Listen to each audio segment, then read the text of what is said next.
Okay, now. Janet, Yeah. Allison, Go ahead and start. I'm waiting for Janet and We're Allison. not, we're not waiting for Elise? Yeah, sure, we're waiting, but if I'm saying that the time we gather our things together, if it take too long, She's listed under attendees. So Jerry, can you promote her? she's there. She was a second ago. Yeah, There she is.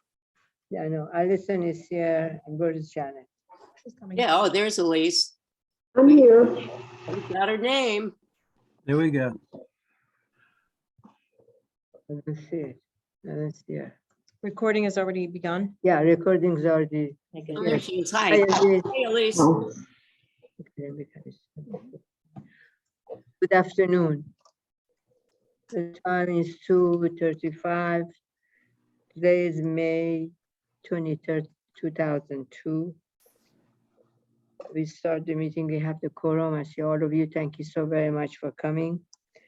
I'm going to read a few things. It said call and link and call in number is posted in our website. If you wanted to be public speaker, please do register at www.7.777votes.org. So then you can speak in our things.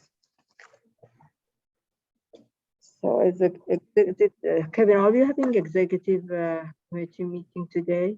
No, we're not today. Okay. So, board president remark, I really don't have that much to say. I thank you all for their hard work and effort. As you said, public cannot just raise their hand and speak. They have to register the site, which I told you, and Lisa will help for them to do that. Addition and change it to the agenda. Anybody like to change the agenda? I don't want to change the agenda, but I am going to have a question about the ballot listing whenever that's appropriate. Right. Okay. We go on new business to talk about that one. Or perhaps it's part of Allison's report. I don't, because I know she's going to report on the ballot proofing. So perhaps that's the place to do it. All right then. Thank you. So, Madam President, I guess this pilot project for curing vote by mail ballots, that should be under new business. Yes. Yes. That's the one we were talking. We're going to have it under new business. Campaign contribution. Anybody? Yes, Alex? I contributed $75 to the Montgomery County Democratic Central Committee for a brunch held yesterday. Thank you. Anybody else? I don't think that's required to be reported as a contribution to a party organization. I Right. think it's individual candidates. Just playing safe. But Okay. Kevin, am I right about that? Because I gave money to the Montgomery County Democratic Party as well. But It's to individual candidates. To the actual parties, you don't need to report that, but I hope it was a nice brunch. Yeah. it was. It was good. It was. Good. It was. It would have been nicer if Senator Van Hollen was well enough to attend. But Right. but it was a nice brunch. Good. I'm glad you enjoyed that. Thank you. Public comment. Lisa. No one has asked to address the board in advance. Okay. Election director report, acting election director report. Okay. Allison. I circulated my director's report last night to the board members, uploaded it to the website this morning, just to review the contents of it. The key information is that, first of all, as far as follow-up from the previous meetings, we have now completed, and thanks to you all for your the frequency of the meetings that you have been participating in over the course of the last few weeks, which has been quite a pace, to review redistricting, to review the polling places. And thank you all for doing that work, for digging deep in with us so that we were able to finalize all of that information. Changes to voters' records to reflect redistricting were completed on Friday. And the information in the look up your voter, when you go to look up your voter information on the state website, voters can now do that.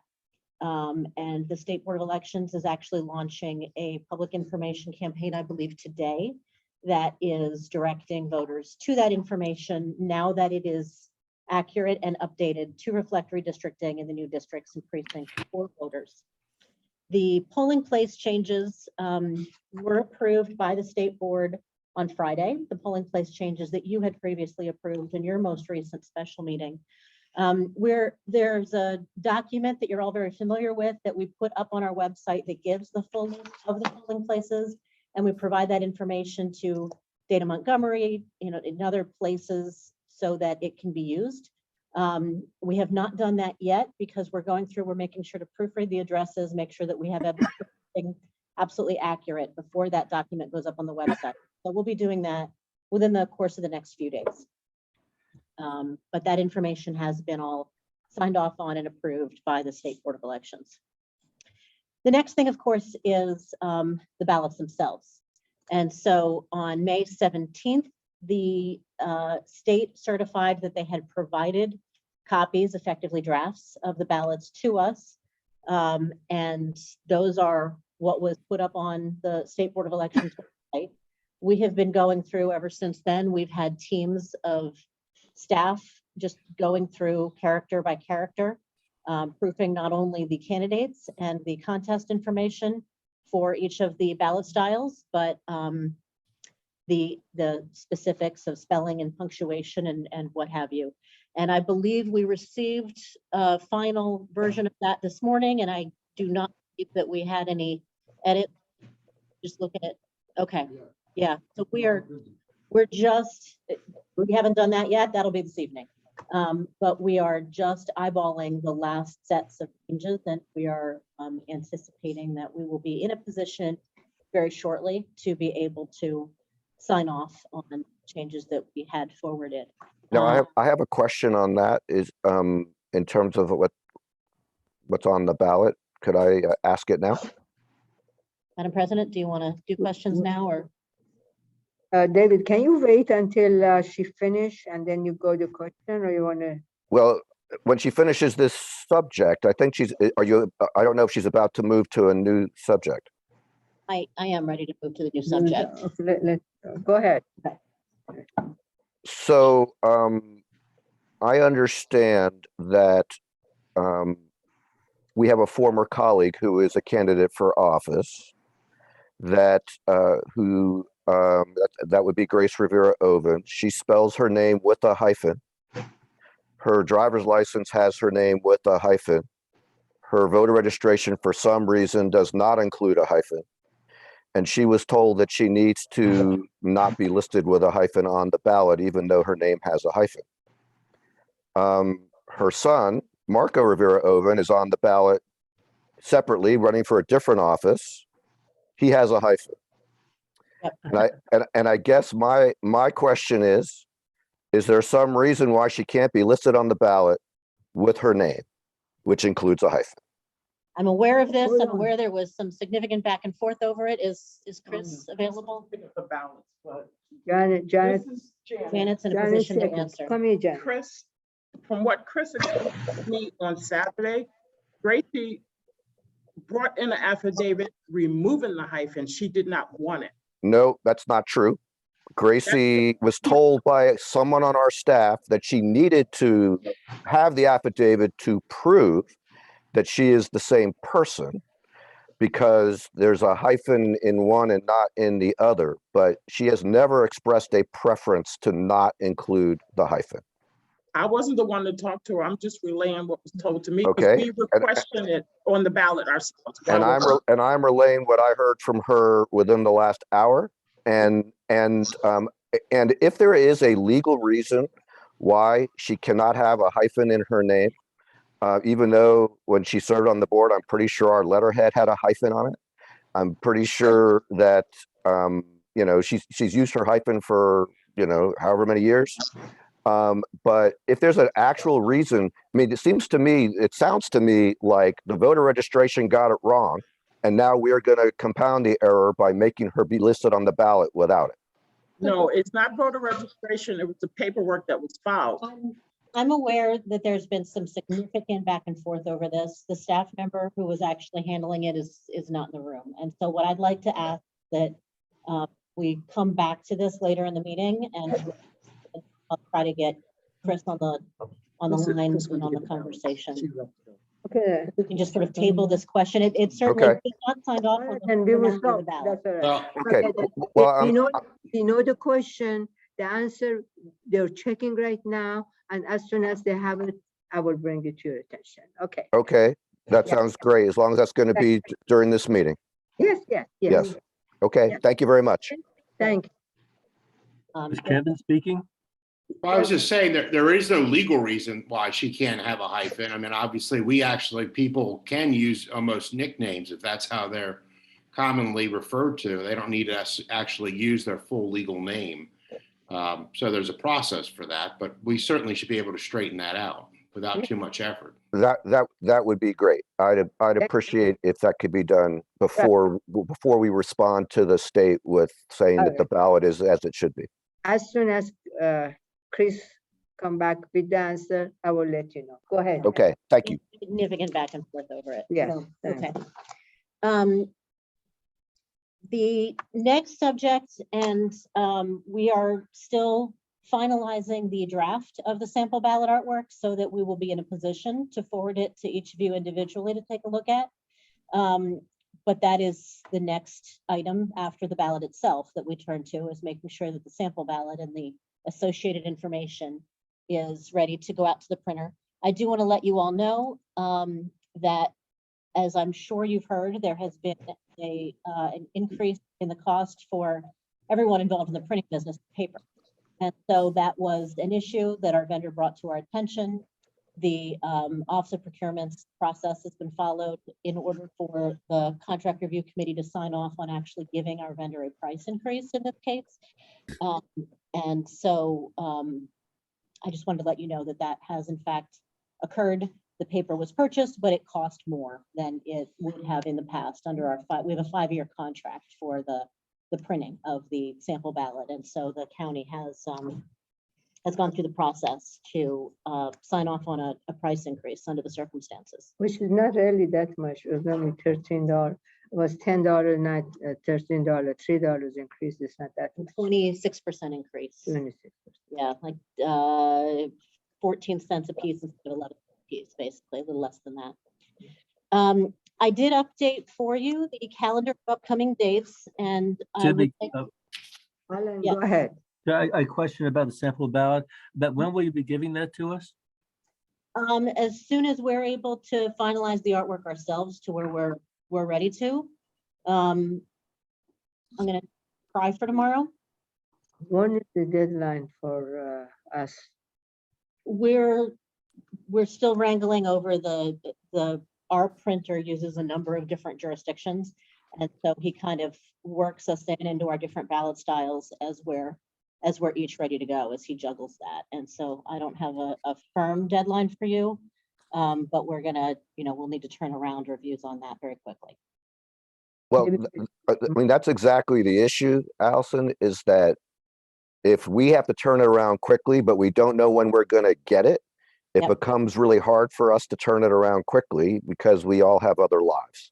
Yeah. So it would be helpful to get both a sense as to when it needs to be done and also a sense as to when we can expect to get it. Because as you know, we typically do have suggestions for the sample ballot, when we get that opportunity. Absolutely understood. Maybe by tomorrow, right? That's my goal. That just means doing it this evening. but Maybe by yes. tomorrow. Mhm. Okay, go ahead. What was the next thing I have on my calendar? We are going to want to come back and discuss the canvas, and I don't know whether we want to do that under new business Go ahead. or in the calendar. But the date does include the calendar that you have gives the first legal day when we are permitted to begin opening the ballot, which I had actually given of the 23rd in one version of this document, but it is Friday the 24th is the first day that we can legally begin opening the ballots. there's actually a staff conversation we want to have with all of you about the timetable. And one of the things that we want to talk with you all about is potentially not beginning on the first legal day that we may, but beginning the Monday after that. Effectively gives our staff the weekend to prepare based on the ballots that we have. But I'll, What will the staff be doing between now and the 24th in terms of preparing? well, we don't have any ballots yet. So No, but you're going to start getting ballots roughly the 10th of June, right? I don't know how many ballots we will have by the 24th. However many ballots we have. We'll be preparing. I guess what I'm questioning is what is it that's happening between the time the ballots are mailed out and the 24th that suggests that more preparation will be needed between the 24th and the 27th? The, for us to talk this one through, or do we want to put that under new business? Yeah, Or, we will talk on the new business. okay. So this is Because I much just think easier. this is Let's a work on conversation this that is one. going to Okay. become lengthy as well. And raise your hand, please. Need to note the ballot certification Yeah. and the can.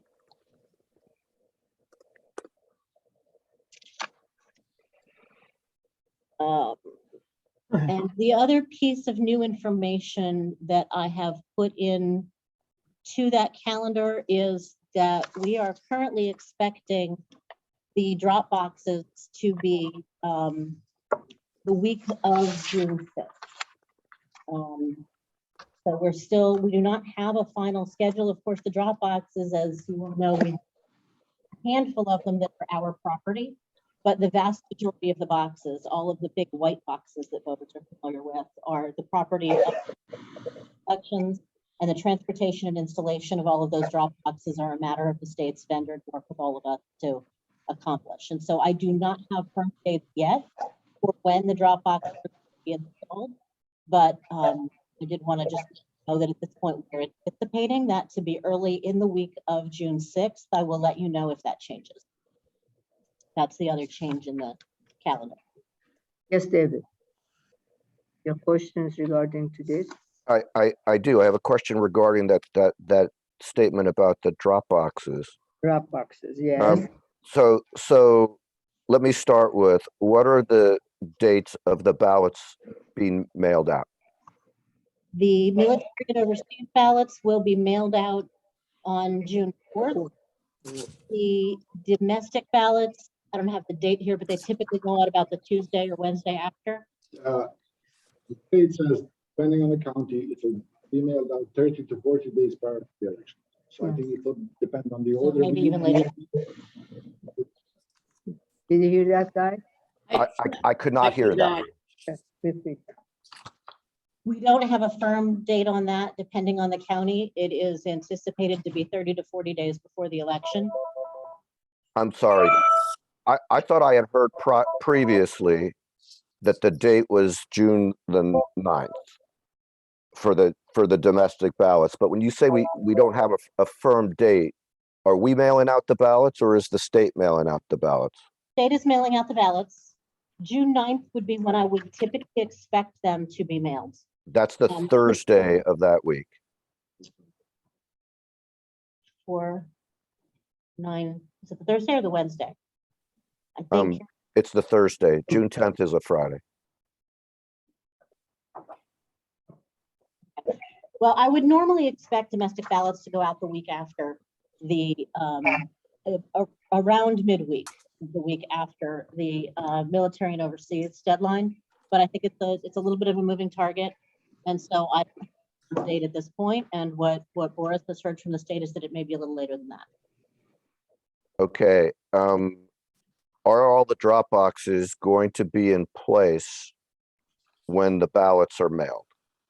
It's going to be June 6th. I don't know. No, Nahid, it does not say June 6th. It says the week of June 6th. What I'm trying to, Because I don't Yeah. have a date on that yet. We are meeting with the state's transportation vendor, I think tomorrow. Very soon.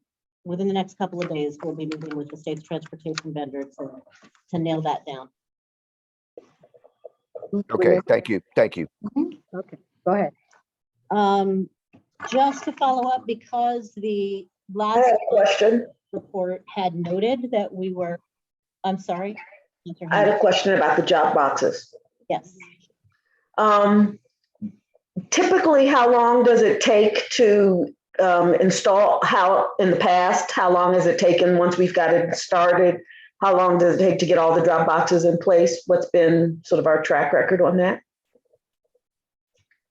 Well, that's really between the state and their transportation vendor and what they map out for their routes. So I would say, since we don't really have a, 2020 was the first time we had these. What did it take them, about 2 or 3 days to get all of ours? No, because they were really staggered out last time. We had some that were 45 days prior. They had some drop boxes that we were still taking delivery of, and we weren't installing until weeks later. So this will be certainly faster than it was.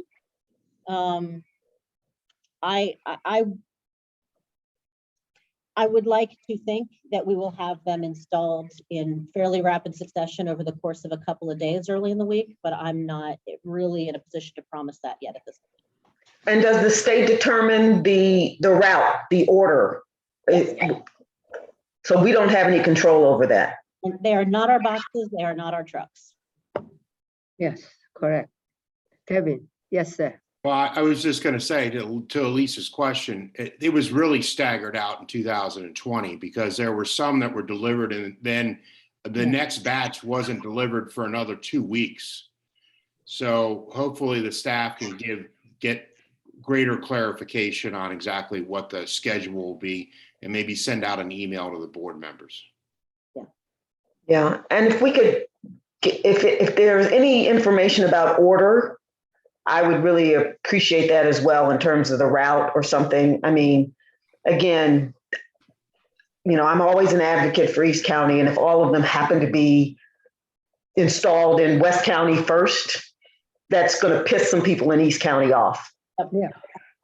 Yes, thank you. Yes. All right, next, Alison, go ahead.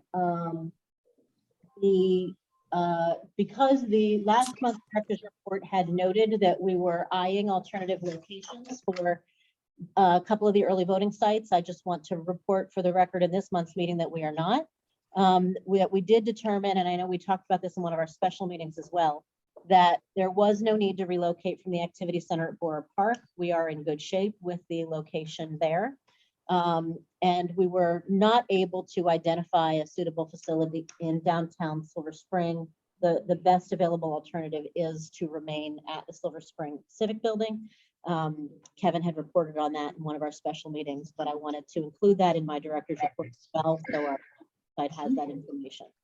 And so at this point, what we are planning to do is to use the upstairs location, which is going to be significantly more cramped than usual, at the Silver Spring Civic Building for the first couple of days of early voting. And then on Sunday, we will be moving down to our typical location down in the Great Hall. Less than ideal, best we can come up with in light of the 3-week delay. We got some answer for Gracie's name. We can come back to that. Yes, we can come back after she finishes, yeah. Before you get to Gracie's name, I have a question about Silver Spring. Go ahead, what is the question? Allison, if you're done with what you were saying. I am done with what I'm saying. Yes. Okay, so the way I had heard it was originally when we were talking about Silver Spring was it was going to be Thursday, Friday, Saturday, Sunday upstairs, Monday, Tuesday, Wednesday, Thursday downstairs. In your report yesterday, it said 3 days, and today I think you said something a little less specific. And I guess I just wanted to know if we can set a day for the, a day and time for the move.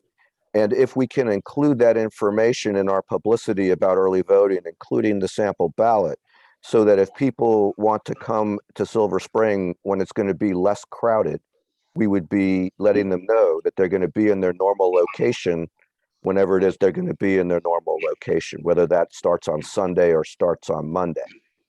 I did say 3 days. Are we gonna be able to move on Sunday morning, or are we gonna have to wait until Sunday Gotta wait evening? till Sunday evening. It's gonna have to be 4 days. Okay, but whatever it is, if we're moving on Sunday evening, Yeah. it seems to me that we might save ourselves a lot of grief at Silver Spring if we put in the sample ballot and whatever other publicity on our website, et cetera, that it's going to be in a smaller upstairs area through Sunday and in the Great Hall Monday through Thursday, and that way people can adjust their behavior accordingly. I think that's a great suggestion. Thank you. Okay, that's good enough. Thank you. The State Board of Elections item is just merely an acknowledgement that that the State Board of Elections has signed off on all of the polling places and early voting sites that we are planning to use for this election. Taking that action. So that's the State Board of Elections item. The next is the budget, and I did just, it's under another piece of paper here, but we did have an omitted zero, and I apologize for that on the totals for the for what we have spent. We have in fact spent $4,550,000, not 455,000, as that first version had said. We had the omitted zero. So as you can see, we are really significantly under our budgeted amount for fiscal 22, and as you can imagine, that is that's the case. Not cutting the check for all of those co-workers. There are a lot of expenditures that happen right in the week of the election. A lot of that is moved into fiscal 23. The one piece of good news on the election moved into fiscal 23 is that actually there is an increase of sort of $20 or $30 raise. I think it's a $20 raise for the VOPs. That was included in the budget for fiscal 23. It actually, well, I should say it is included in the budget that the council is considering. The council is not anticipated to take their final action on the fiscal 23 budget May 20th. So at such a time as they do, funds will be available for us to make a modest bump in the compensation for the election judges, which I think will certainly help us with recruiting. Yeah. And the other item that was specifically in the county executive's budget and is in the budget that the council is poised to hopefully approve is the conversion. Well, it's not really a conversion so more as it is just the creation of 3 permanent positions in information technology. And that is funded by removing the funding for some of the temporary positions that we have in IT right now. So that we will, as you all know, we have had a number of temporary employees with the Board of Elections long-term for a number of years now. And so this will allow us to be able to fill some of those positions on a permanent basis, and advocated for that over the years, and we're excited to see that occur. So that's where we are in the budget. I don't know if there's any questions on that. Any question for Allison for the budget? No, go ahead. You have the voter registration count. Our most recent was 672,573 active registered voters and 74,106 inactive voters. So that's a total voter count of 746,979. The number of vote by mail applications that have been processed by our staff as of May 18th was 76,730. And the percentages continue to hold true that we have about 2/3 of those requests are for a permanent status of vote by mail. And instead of, I think it was 12, now it's 12.5% that are for web delivered ballots. And Is it possible for us to get data about the mail-in ballot requests by party affiliation? We'll check. Yeah, Okay, Quite sure the format, how readily that I have to look. generates that way. We'll check. okay, thank you. Bruce will check and check. Yeah, thank you. Go ahead. Personal. We are anticipating to take delivery of our ballot sorting equipment tomorrow. Very excited by that. We've received some materials, but tomorrow they're going to be here physically installing equipment, which, you know, again, we're very excited about. We have one new employee actually just starting today. He is a familiar face, Don Bossi. You may know and have spoken with. He has been working with the Board of Elections in a variety of different roles, actually for off and on, intermittently, not every election, but for a decade now. And Don is taking the permanent position for a supply clerk in our supply warehouse, and we're very excited to have him aboard as a full-time staff member. We have at this point, Allison, Alan's got his hand up. yes, okay, can we see him during the Alan. meeting? he's not here. He's working. He's in the warehouse. He's doing Um, orientation. No, he's actually in new employee orientation. So he's not even physically in the building at this You will point. see him during the canvas, Alan. Okay, if I see him, I recognize him, I guess. Okay. And we are at 63 temporary employees at the moment, which is just 7 new temporary employees since we met last month. Our biggest, we're going to have a pretty significant scale up in the coming week because we will be bringing on people to do some very high labor intensive things like the people to pick up from all of those drop boxes. Speaking of that, Allison, do we have a schedule for the Dropbox pickups? Is it once a day, twice a day? Do we know yet? It's once a day. Once a day is the legal mandate. The board had us pick up twice a day last time. I don't have the manpower to do 2 routes at this point. If we can, you know, if we can manage to come up with the manpower to do it more frequently, I would certainly be amenable to that. But right now, we will have bipartisan teams en routes going around and picking up, you know, it's on a rotation, so everything doesn't get picked up simultaneously, but where every box will be picked up from on a daily basis. Go ahead. Thank you. One question. Yes. Yes, On the drop boxes, is there any sort of a quality check on the security cameras throughout the process? And let's just say a camera stops working. Is there any way to know that throughout the process? Because I know, We're using cameras, you know, depending on the location. Some of them are county cameras, some of them are cameras, you know, owned by those facilities. You know, we can get some information shared with the board, you know, to sort of answer or address any questions that you have. Exactly what they're doing and how they're doing it, it's going to vary by camera. so we don't know. we check. And we'll talk about that and you'll let us know. Yeah, Yeah. we'll let you know. I'll get you Okay. some information on that. All right, thank you. Thank you, Diane. David, your hand is up. Do you have a question? I do.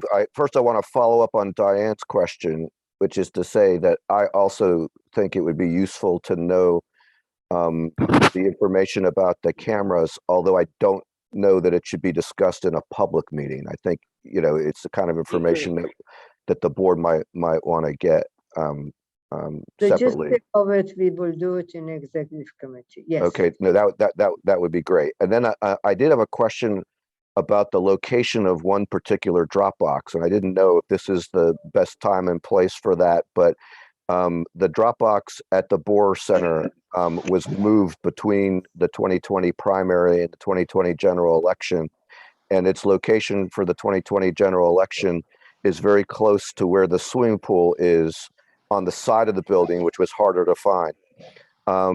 And and potentially for a July primary is not necessarily going to be the best place for it to be. So I don't know whether those locations at the buildings have already been determined, but I'd like to discuss that with you whenever the opportunity is available. The location for the Yeah, Royal Park. I'd like to We have will check. Chris here to be able to Yeah, we refer will, that question yes. to as well. We will check on As that. far as, we extended conversation. Unless, Kevin, do you So- remember exactly? Because you were on a conversation with them too about that, I think. Royal Park, yes, So David, I know Chris has been in contact with Gardner, who's the manager there, and I think they were scheduling a site visit to evaluate what options would be available in terms of placing the drop box where they have surveillance already set up. Okay. I'm very interested in that particular Dropbox, having worked at that facility for, I don't remember which election. I think it might have been 2018, but or 2016. I've lost track as to which 2018. election. Okay, thank you. It's a good thing I have my memory here on the call with us so that he can remind me of what I did when. For the primary, I know that it was under camera coverage when it was in front of the building, and it also made it easy for people who turned into the to the parking lot to see where they needed to go to drop off their ballot. And I don't think we should make voters have to hunt for the drop box. okay. And if it would be helpful, I would be happy to participate in that discussion with Gaithersburg if that's a problem. Okay, Thank you. let them check. Then we will talk. Go ahead. Election judge recruitment. We are, and I always want to make sure to always characterize this with, as you all know, because you've been on our board or around in this in this work, we always struggle gubernatorial primary election to recruit efficient election judges. I remember 4 years ago the scramble that we were in order to get election judges, and we were handing out call lists to everybody with a little extra time, help us make those begging and pleading phone calls to election judges to please serve, to please sign up, to please go through the training.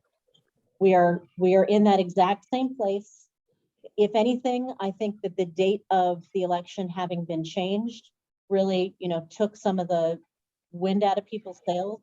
We had some people who kind of backed off on, as you know, we have a multiple step process where people sign up, and then they sign up for their online, and then they do their online quiz, and then they do their online training, and then they do their in-person training. And we've had people kind of stall out in that process because it really wasn't even clear when election day was going to be. And so we are certainly working hard to get the election judges that we need for this election. We seek all of your support in that. And the added piece of this is, of course, just filling the classes. We are quite frankly canceling election judge training classes because we don't have people signed up for them.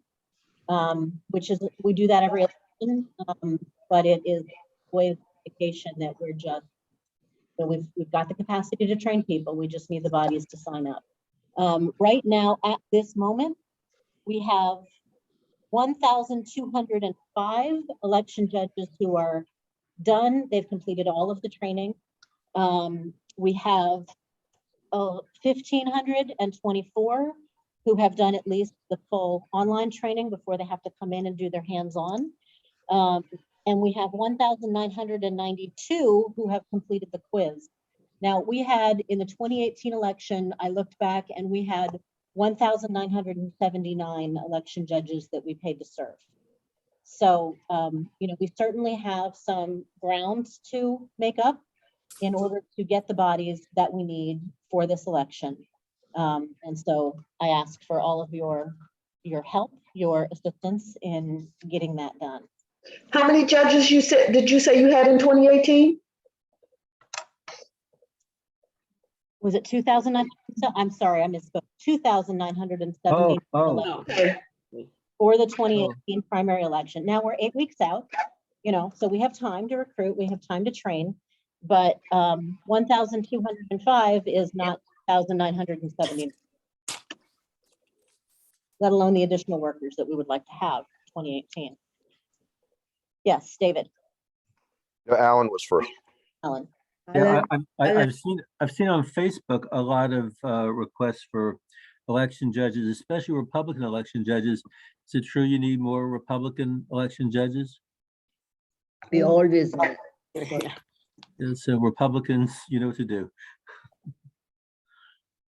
Because 3-1 is Democrat in Montgomery County. It's hard to find Republican or other. It's actually 4-1. Okay, then 4-1, that's Walter, yes. Yes, Kevin. I was curious, have we reached out to the county executive or the county executive administrator to see whether the county has in the past allowed administrative leave for election judges that would serve on election day?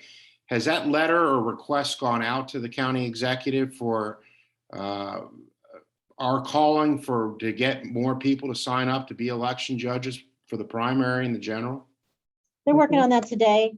We did send that over to them, and I got a phone call just a little bit ago to clarify something in that letter. So I know that that is around to county employees probably today, maybe tomorrow. Okay, thank you. Thank you, Kevin. David, your hand is up. You have a question? Yes, I do. So Allison, do we know how many judges we had 8 weeks before the primary in 2018? I don't. I've actually been going back and trying to find that information. I'm looking for it. Okay. And do you know what efforts have been made to reach out to younger voters, perhaps the Montgomery County Young Republicans or Young Democrats, given that we're having an election that is when school is not in session for many people? I know Gilberto is working on it when I talked to him a few days ago. Do we know what he's doing when we say working on it? Usually you go visit them, you go ahead, Alison. You want to talk? Yeah, I was just looking to see if Alberto was on the meeting to Okay. join us, and it does not look like he is. You know, that's been a challenge, quite frankly. You know, a lot has changed in over the course of the pandemic and the burdens placed, I think, on the schools as well. I think they have struggled to try to help support us as much as they did before the pandemic in some of this work. I know that our numbers are lagging for some of the young folk in particular. I know that Gilberto has really been working hard on that. I know that we've had staff out at the schools. I'm just suggesting because in 2020, it seemed like we had a number of younger people step up, especially because of the health risks to older people. And I realize 2020 was a very different election than what we're looking at for 2022, but that seems to have been a very fertile source of volunteers in the past. And I guess my other Done by Gilberto, and he's doing it now. He told me he's doing it in full force, but of course, we didn't go further down. So I'm sure he will do a good job. Yeah, I mean, in 2020, we were tearing our hair out, worried about our ability to get the bodies, and then we had this sort of wind at our sails of a national narrative and nationally coordinated campaigns to sort of tap into a civic spirit of service that, you know, we don't have for a July 19th primary. Well, but has anybody gone back to I mean, I assume that you go back to the people who serve in 2020 and you ask them if they're interested. Has anybody followed up with them, you know, in order to, because there is some of that same feeling still in existence. I realize that a primary election in the middle of the summer is not nearly as interesting, but yeah, and we have with emails and phone calls and sort of our usual bag of tricks on these things. But one of the things that we have not used as much in the past is text messaging, and so that's actually something we had a meeting here a little bit earlier today about doing, is to get some text messaging. We've got a platform used for that out to prospective election judges, and you know, I think that's a little bit more accessible, user friendly to people than maybe email is, especially some of the younger election judges. So that is something that we're going to be doing in the next couple of days. Okay, and then my other question about the county government, I know that for the 2020 election, we got a lot of assistance from the recreation department since they were kind of somewhat out of commission during that time. I don't know whether the county has employees who are seasonally, you know, who do snow removal and leaf collection and would be available in the summer, or or if there's any other category of county employees that we could similarly try to tap to assist, because it sounds like we need to try everything that we can. I don't know if you have any thoughts on that. That's the Renton County. Yeah, we have had those conversations. We have made those pitches, and begging and borrowing and stealing support from other county departments is kind of a specialty of ours. But it's a tight I'm not sure if Lisa has at her fingertips the latest numbers we were hearing about the number of vacancies that the county has, but the county, not just our department, the county is in a real labor shortage right now. We have Right. a lot of vacant positions in the county. Not only does the Department of Recreation have, summer camps this summer, which they did not have in the Right. summer of 2020 to staff, but they are struggling to get the manpower to do their own work, let alone do their work and ours as well. So we will be paying overtime for employees from other counties to help us out. Good. But it is it's individually sort of wrangling arrangement for the manpower that we need. We just do not have a labor supply of people sitting home on administrative leave like we did in 2020. Well, my impression is that there are senior officials in the county who are not on the ballot, but who want to help the election to be successful for us, and who are more than willing to help. And I'm just hoping that we will avail ourselves of that. And I know that there are members of the board who can help with that, with those people as well. If it turns out that you have trouble getting help from the county government, please let board members know. And I guess my last question on this subject is, what else can board members do to assist you? You said you'd like our support. I'm happy to give it. I'm happy to spread the word any way I can. But what is it that, do you have a specific thing that you would like us to do? I'd like to work with Hilberto to follow up on that. Yes, absolutely. I would like to do a coordinated, I think it's time for us to be, go a little bit more. I know that he has had conversations with reporters, with members of the media, and the narrative is just not one that that has sold at this moment about. It's not so newsworthy at the moment. Right. But I think it's time for us to push more aggressively on that more publicly. And so I will work with Hilberto to reach out to board members about how you can help us with that pitch. Thank you. Mhm. Yeah, I'm sorry? Yes, Alan. yeah. Along those lines, has Dr. Z started publicity for the primary yet? And if so, if not, will he include a solicitation for judges as part of the information to the public about the primary? The short answer I'm going to give you is yes. Again, I'm a little hesitant to try to provide details without him on the call. I'll see if I can grab him to give a report, or just follow up with you on sort of a status report on our outreach activities to date. He has been working very aggressively on these things, and we certainly had some social media videos, some things that have gone out there. The election judge piece in particular also is emphasized. We are very shortly here going to be getting the voter notification cards out to every voter in the county with their polling place information. And that is going to include a flyer of it on their voting options and early voting. And one of the things that's in there is handbill, basically, encouraging people to to check their voter information, and encouraging people to sign up to be an election worker. So that's Elise, actually a direct mail piece that's going out very shortly that will be encouraging people to sign up to work at polls. Elise, your hand is up.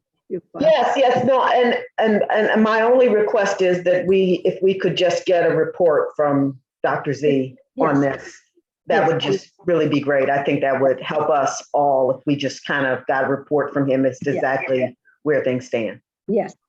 We will get. But can we put a date on that?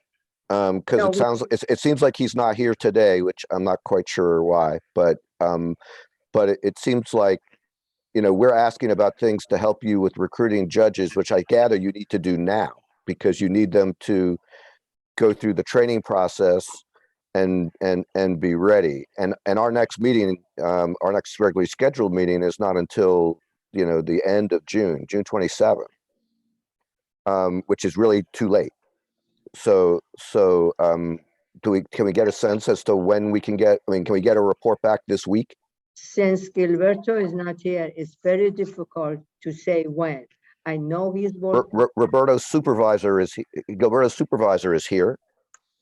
Supervisor is doing other things besides this one. And I know he was working hard and he said he's ahead of game There's no from last election. Madam President, with all due respect, I think what I'm asking for is reasonable. It is not, everyone is working hard. That no one is doubting that everyone is working very hard. But that doesn't change the fact that we as board members have a responsibility to get certain information, and we're trying to help the staff to work effectively.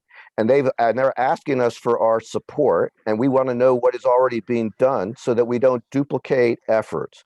It is not sufficient when we say, when can we get a report from Gilberto, to be told that he's working very hard. I have no doubt he's worked very hard the entire time I've been on the board, since 2011. We got it. Hold on. I have a number of items that I'm promising to follow up with board members on. And so what I will do is get that coordinated with the various staff involved, including with Gilberto on the outreach, and getting an interim report out to you by the end of the week, I think is reasonable. Okay, good enough. Go. The last items on my report were simply alerting you that we are nearly done on the work on the facility enhancement. Lisa, really the painting needs to wait until after the election. But at this point, the walls are knocked down where the walls were going to be knocked down, and the doors are installed where the doors were going to be installed. And so we're ready to roll. And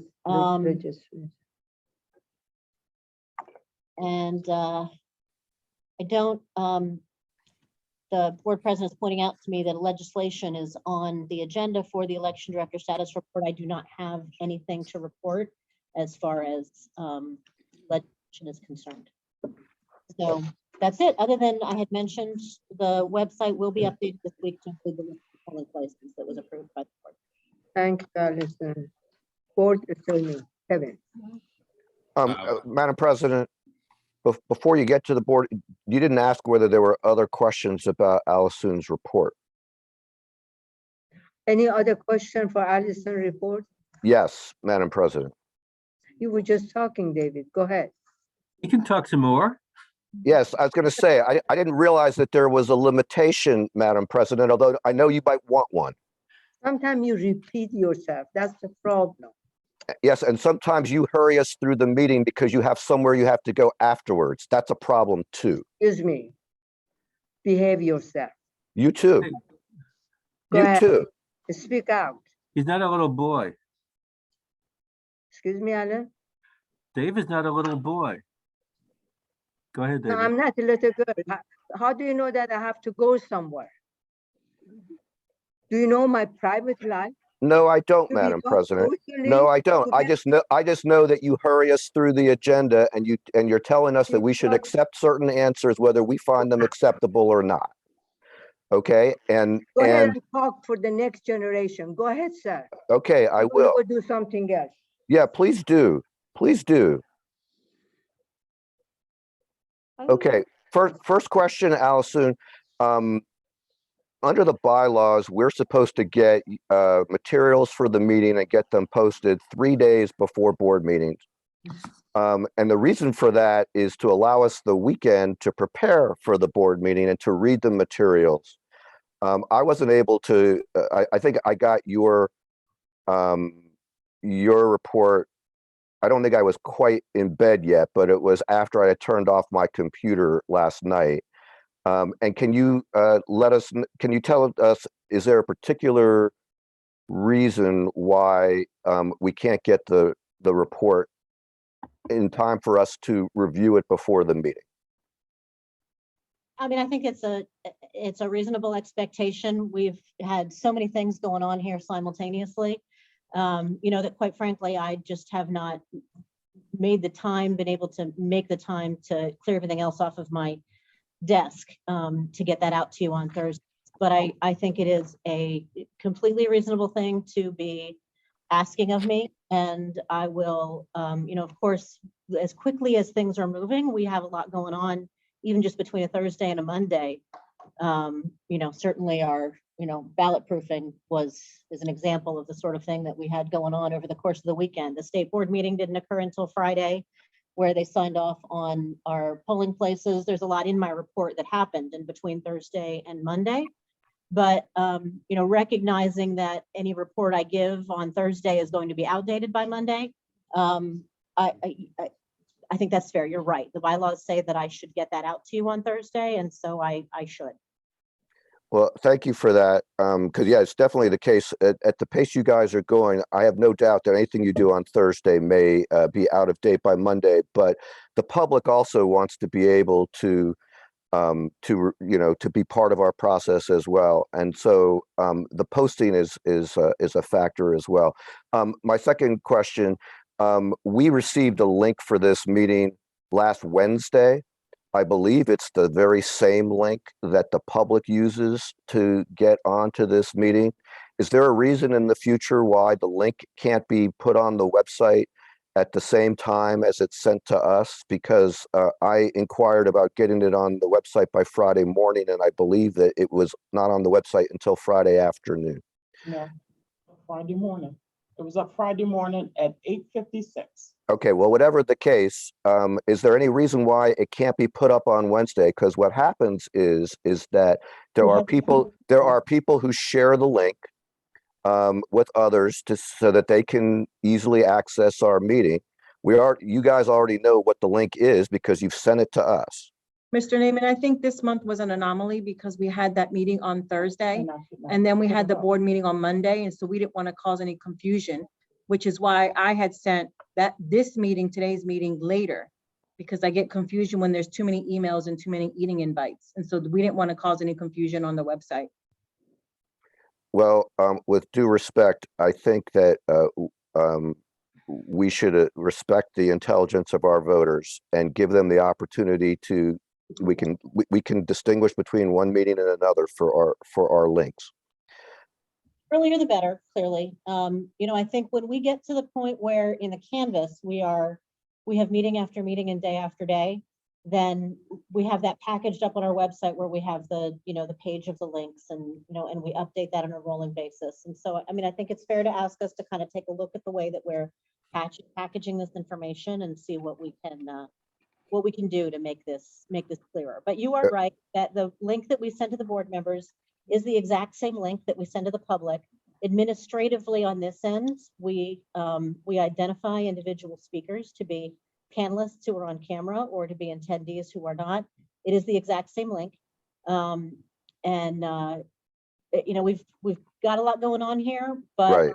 So does that also mean earlier the better? Does that also mean that if need be, that we can share that link with people who ask for it, because we're not sharing anything private as long as we take out the email addresses? As long as it's just the link, it's the same link that you'd be putting on your website. You're correct. Okay, then my next question, you have a list of, in your report, of a series of, it's like a calendar of the different steps in the process. I don't know about other board members. I get a lot of questions about all of those things. when is this available? When is that available? Could that entire calendar be put somewhere prominent on the website so that the public can see for themselves when to expect the drop boxes, when to expect the ballots to go out, you know, when to, you know, the various different parts of the process? I would say yes. I would say, in a sense, taking a look at what I have highlighted as sort of key dates to bring to the board members' attention is, I'm doing that for a reason where I think there are some key dates that are, you know, the sort of the ones to focus on and to bring available to people. I think, if we're going to do we have the state election calendar that is, you know, got all of the legal dates and deadlines. Which is too long The and most- too complicated for people to see. The chart you gave us for today was much better. And even if you could just reproduce, I mean, obviously you don't need to include what the dates were because that might be confusing, but the new dates, I thought that the list you gave us was very good. And I think it would be very helpful for others as well. Although I do have one other question about it, but yes, I understand the state has its own, but the state has literally every single possible thing, you know, that is not necessarily of broad interest to everybody. They have all the legal deadlines, but then there's certain operational things like the installation of the drop boxes, you know, or I had put the first day to begin opening ballots legally on this draft, but as we have the conversation about the canvas and we choose actual dates we're going to be used, and that's going to be a different date. Well, but that's okay. But that's okay because the public should know the first date to legally do it, and if we decide not to do it on the first legal date, they should know that too. Yeah. And I think yeah. this is certainly valuable information for the public. So we'll go back and try to see how we can package this up so that it is most user friendly for people. Okay, I think it's pretty close to that in the way that you've done it in this list. I do have one exception to that, which is the approximate date of certification, which went from being a specific date to being a region of a month. And I guess I want to find out, I would have thought that roughly that Friday, August the 12th, was the target date for certification. I'm very worried about not having a target date. I feel like we should have a target date, and if we change it, we change it. But I was wondering why, if there was a reason why you went from a specific date to, and on everything else on that list, three weeks later, you have a date on the right-hand column, but for certification, you don't. So I think if you ask individual members of our staff what date they'd like to finish this all up, you're going to hear 5 or 6 different responses. You're in charge. No, I understand that. But this is, you know, people have these different ideas of how to plan this for reasons, right? And so what I think I would like to do is when we are ready to have, and I think it's under new business, but when we are ready to have the conversation about the Canvas plan, I'd like to have Boris speak to how we see this process unfolding. And I think that will help bring the board into that conversation about the timetable. Okay. Do I remember correctly that you need a wet signature from the president and the secretary for the certification of the election? That is correct, yes. Okay, well, please figure that into your planning, because our availability is a requirement, Right. you know, for that, and you are talking about the middle of August. Right. So Yeah.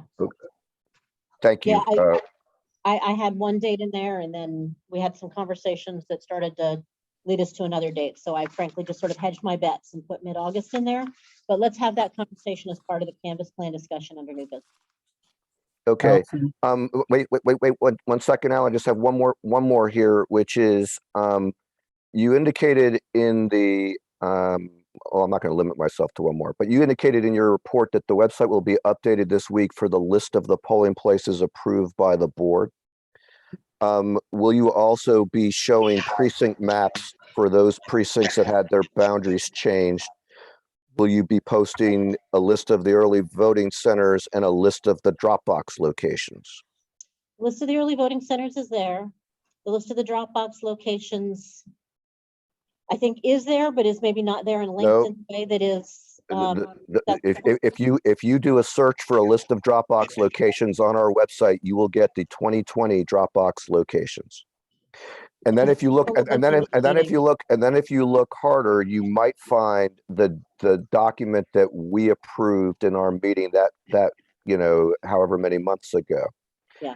But it's really, really hard to find. I would think that we would want our website to very clearly tell people there are different options for voting and where they can do it.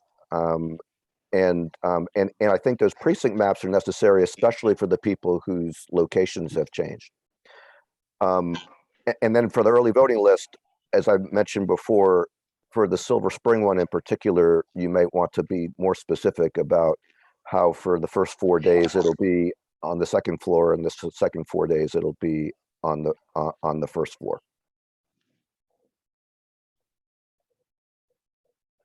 okay. Thank you.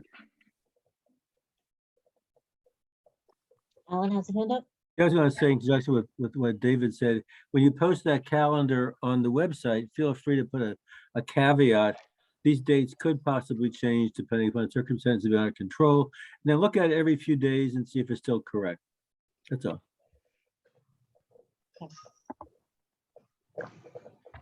Okay.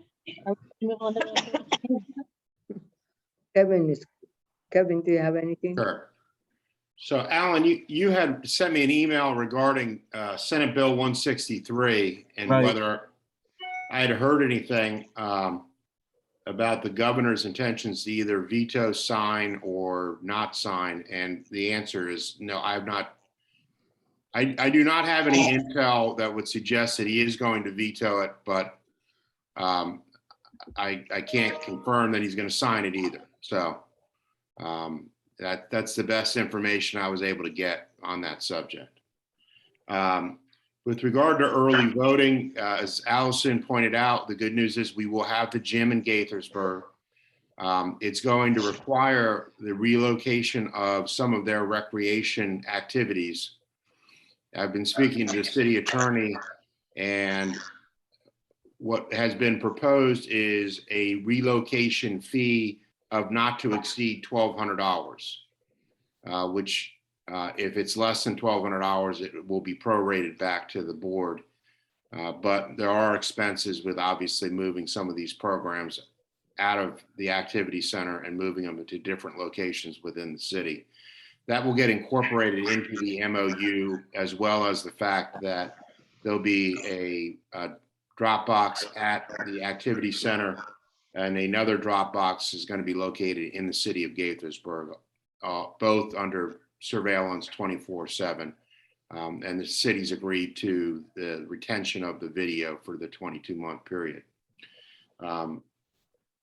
So that's the good news. The bad news is we weren't able to come up with anything better in Silver Spring. So Allison's already told you that's kind of where we are.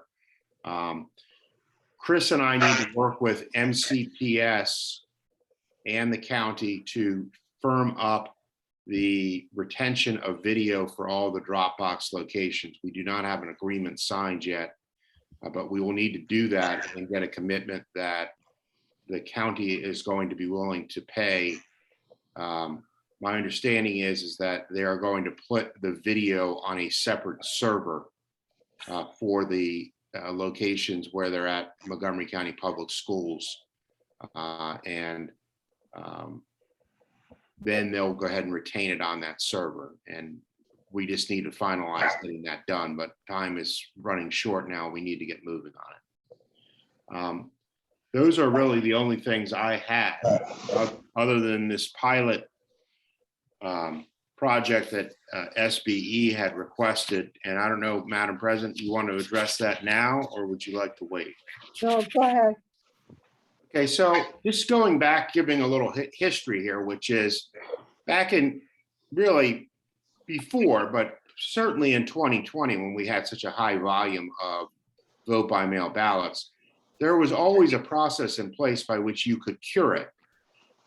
It wasn't codified by statute or by Comar, but in essence, as long as you made came in, signed it, made efforts to go ahead and get your affidavit signed on your vote by mail ballot affidavit before the conclusion of the provisional canvass and the start of the provisional canvass the second Friday after the election, then that could be cured.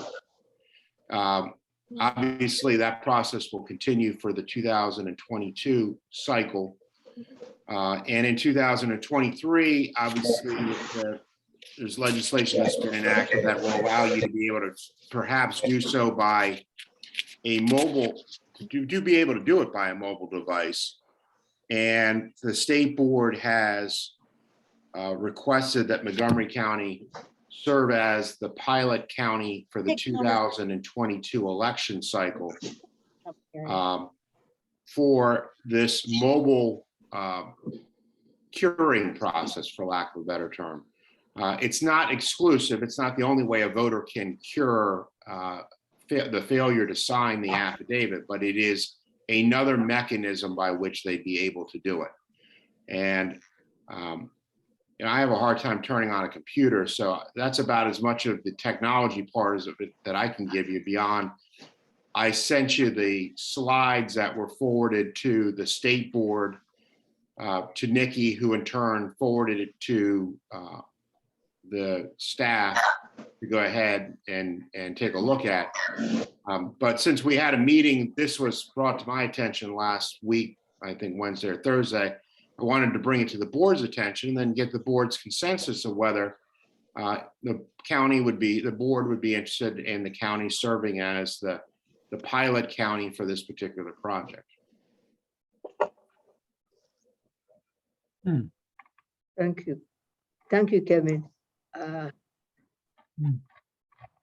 we the only county I'm sorry, should have raised my hand. Are we the only county being asked to pilot this, or are there others? My understanding is Montgomery County is the only county. Montgomery County is the only one. Diane? Yeah, thanks. Excuse me. I had a couple of questions, Kevin, after I saw the info that you sent us, the slide with the Colorado sample.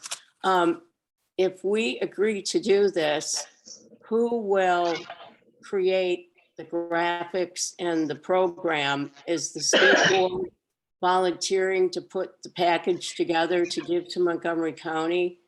And do we know if there would be acceptance for certain requirements of acceptable ID to do the curing? And does our staff, would we want to get any sort of a sense from the staff how this would impact their workload? Well, Diane, those are all good questions, which I'll defer to the staff because I was not involved in any of the direct communications with the state board on this. Boris is here and he's going to answer the question. Go ahead, Boris. Okay, Boris Brajkovic, manager of water services. Very briefly, the final product will be state product. It will apply to all 24 jurisdictions in the state. The reason the state reached out to Montgomery County is we are the biggest county. We seem to be ahead of some other counties in terms of use of technology. And honestly, we prefer to be the ones selecting options that would work in Montgomery County the best. I'm sorry, Forrest, I'm having a little trouble hearing. I didn't catch your last sentence. Yes. Sound is coming from here.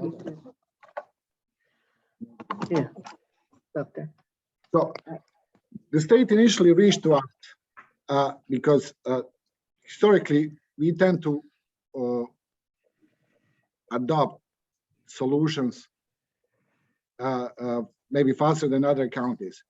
For us, the good thing is to be ahead of this in order to set the system that will work for the biggest jurisdiction in the state, which is Montgomery County.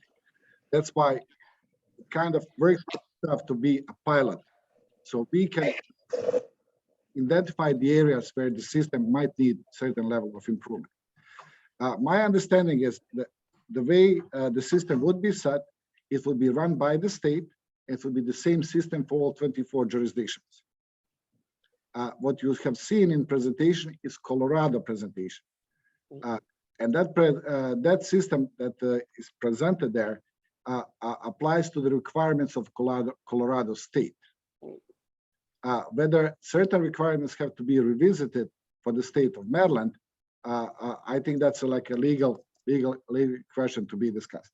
When it comes to the overall volume, I just pulled this morning that in 2020 we have 429 ballots that were not cured, that were not signed.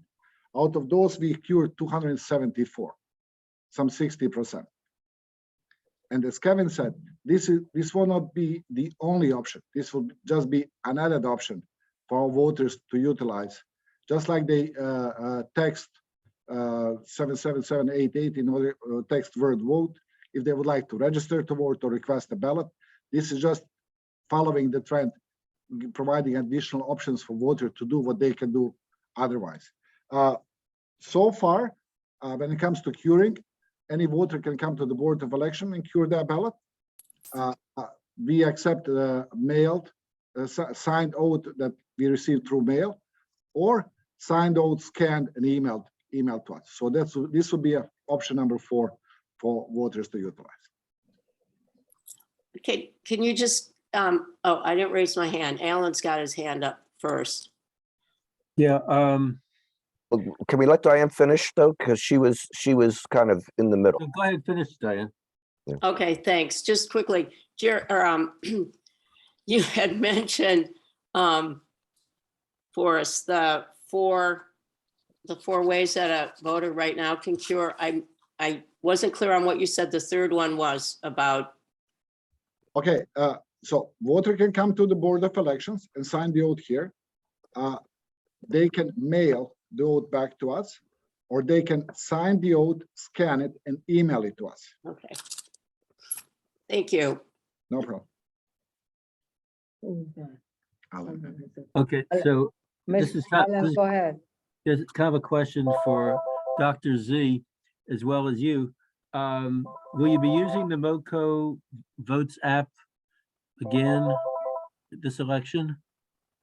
And if so, will you have some kind of an overlay with the for curing? Will you be able to use that for curing as well?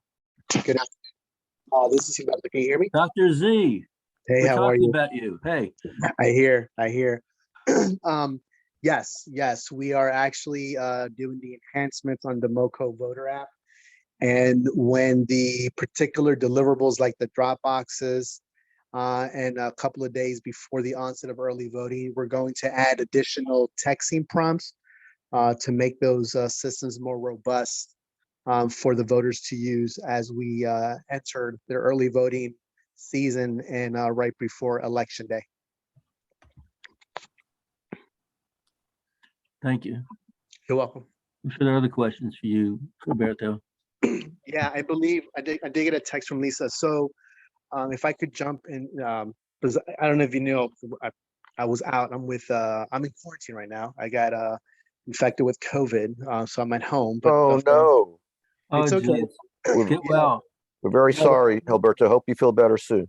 Oh, thank you. Yeah, luckily we're vaccinated and boosted. So, but nonetheless, regarding the sample ballot, if all goes well tonight or by tomorrow, I will send through Allison and Kevin the English version of the 2022 primary sample ballot for the board to bless, to review, and to approve. Once it's approved, then I will immediately go into translation mode under Section 203 because it needs to be a bilingual publication.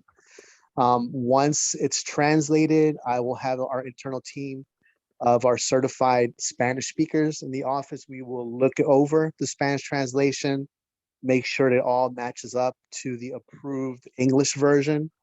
Then I will then share that with the board, but in conjunction, I'll be working with Allison to put the corresponding ballot styles as it pertains to sending it to the vendor for deliverables to get printed. So within the next 48 hours, once you receive the English final version for you to approve. If you could do a quick turnaround will be greatly appreciated. Thank you, Gilberto. My pleasure. That and we did, Gilberto, I promised while you were off the line that we would get an update out to the board members by the end of the week, which we'll want to include an outreach section. But to as for the curing, the state's proposed pilot project, because this is not a legal mandate for us we've been doing this, but the legal mandate for the state to do this in a more expanded fashion, it does not take effect until after this election. They're just trying to get the jump on this and work with us to develop a system that works for us for this election, if we'd like to participate in that.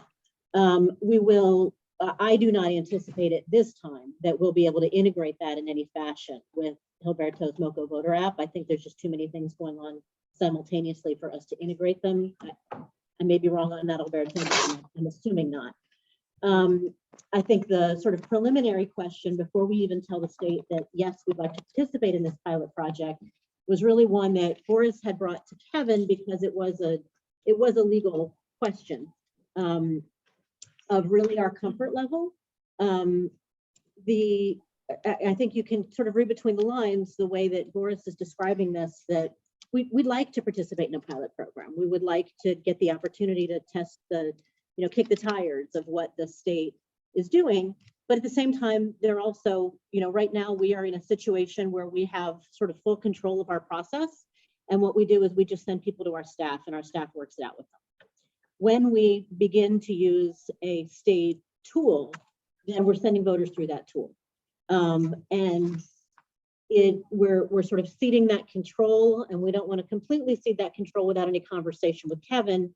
And then Kevin wanted to make sure to bring it to all of you as well about the way that what they sent us is designed. It's they still have to kind of work out this interface, but it was much more like I booked a rental property last summer, and I had to upload my ID in order to book the rental property. And this portal that was designed for Colorado does that too. And so we could either choose to go back to the state and say, great, state, in your judgment, go ahead and do a process. We'll test it. If you choose to include something like having voters go ahead and take a picture of their ID, fine, that's up to you. Or we could choose to go back to the state and say, we'd like to participate in a pilot project, but only under the following conditions. And we want to make sure of something. And so that was where this question of, well, could we ask for ID? Do we need to go back to the state and insist that they send us something that does not involve requesting ID? Is it okay if they have a request for ID because voters really don't have to show their ID? They could choose a different method to cure their ballot. This was the question that we brought to Kevin. And so this is the sort of thing that we would, I think, want to, I really sort of defer to Kevin on this conversation with the board.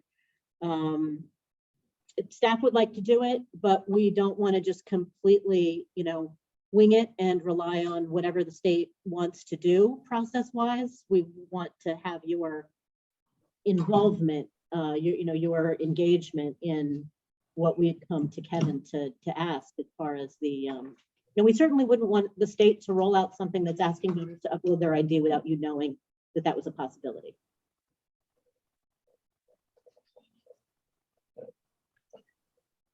Madam President. Mr. Niemann, go ahead. First question for you, Allison, by when is a decision needed on this? Because I do think it raises a number of interesting legal questions that you have to look at the statutory language, and I don't believe that a regulation exists yet. So, Nor did we ask for a deadline. I'm sorry? We were not given, nor did we ask for a deadline. We were asked if we'd like to participate. Okay, and I'll just say very briefly, my kind of reaction especially after hearing both what Diane said and what Boris said. I mean, yes, we don't want it to be overburdening to our staff, but I do think the opportunity to have input into this really above and beyond the rest of the state, and make sure that they don't adopt something that doesn't work for us. I know there was a lot of negatives, but basically to make sure that what gets adopted, the law says that we're going to have to do this in 24, and the whole state. And so the opportunity to have our input into that, I think, is a very attractive idea if we can make the details work out, because usually this, the state is imposing things on us. This is an opportunity for us to have a pretty significant input into what they do. Thank you. Diane? Yeah, Mike, thank you. My question surrounds the identification required. The Colorado specifically, I think they required a state ID. I may be misremembering that, but I just have an awful lot of open questions about what sort of ID would or would not be required for this program for me to have a make a well-informed opinion on it. I would expect the state maybe to give us a mock-up before they would expect us to render some sort of an opinion. And then so that's kind of a question. Secondly, with Boris there, what is the ID requirement at this time for people who are curing ballots currently? Okay, we are no ID state, so there is no ID requirement. When it comes to Colorado, Colorado is ID state. And different types of ID are used, recognized for voting at the polling place, or even submitted when they submit the first vote by mail. The presentation that you have, as I said, it reflects the legislation that is in force in state of Colorado. What would work for us, what would work for state of Maryland is a legal conversation to be held. As at this point, if you would request a vote by mail on paper, we would collect your signature. If you want it delivered by web, we would ask for your ID number. I'm sorry, you would ask for what? ID number. So if you go online and request a vote by mail to be delivered by web, you would need to provide your ID number on that request. So which is your ID for your state vote, for your Montgomery, for your voter registration? Your driving license number or ID number. Okay, thank you. I needed that clarified. Sorry for that. So we are not asking for the copy. We are not asking for the screenshot of your ID, but different options that are available for our voters to utilize to request vote by mail or to vote have different requirements. Okay. Would we know if somebody submits the wrong driver's license number? Is there any follow-up on that? You mean currently for the vote by mail? Yes. It gets verified against the record. That's how it goes. Okay, great. Just checking. Thanks. Kevin? Well, my thought is this, which is we all know at some point the state is going to implement something and we are going to be obligated to follow it. So we can either participate and have input in sort of shaping and molding what is ultimately going to be adopted, or we can not do nothing and live with whatever they implement. But we're gonna have to live with whatever gets ultimately implemented anyway. So why wouldn't the board want to at least have some input? Because if you're not at least sitting at the table, my experience has been that the state, they get their input from those that want to participate. And if we don't want to participate, then they're going to say, well, here you go, Montgomery County. This is the option we've decided to come up with.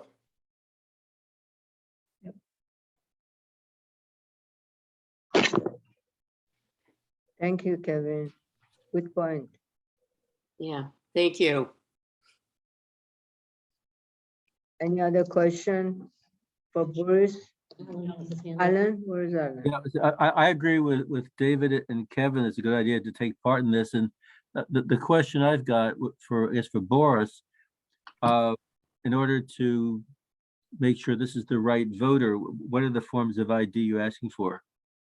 Would you be asking, you said it's no, we're not an ID state. Would you be asking for any kind of ID?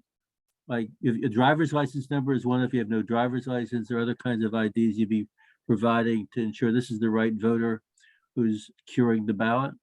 Okay, again, this is the presentation that you received is the presentation of the system that's implemented in the state of Colorado.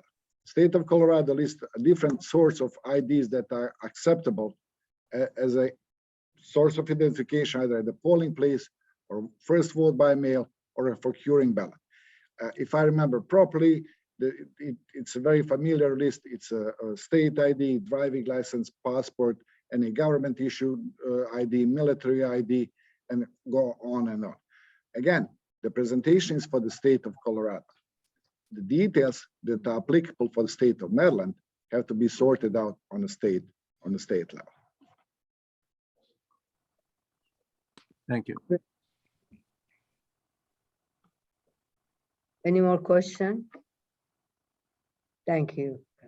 If I may, what I'm gonna sort of interpret this conversation as is that we as a staff will proceed with this. We will keep certainly Kevin in the loop as to where the state, where this conversation goes about any ID requirement or something being part of the platform that they use.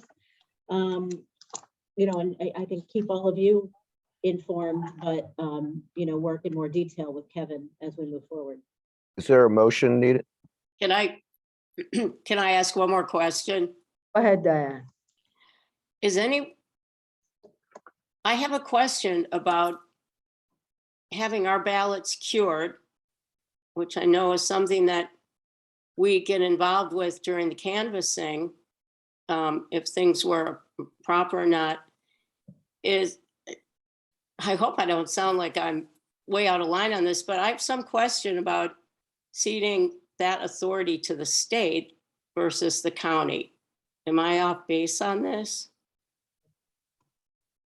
Is it even discretionary or? No.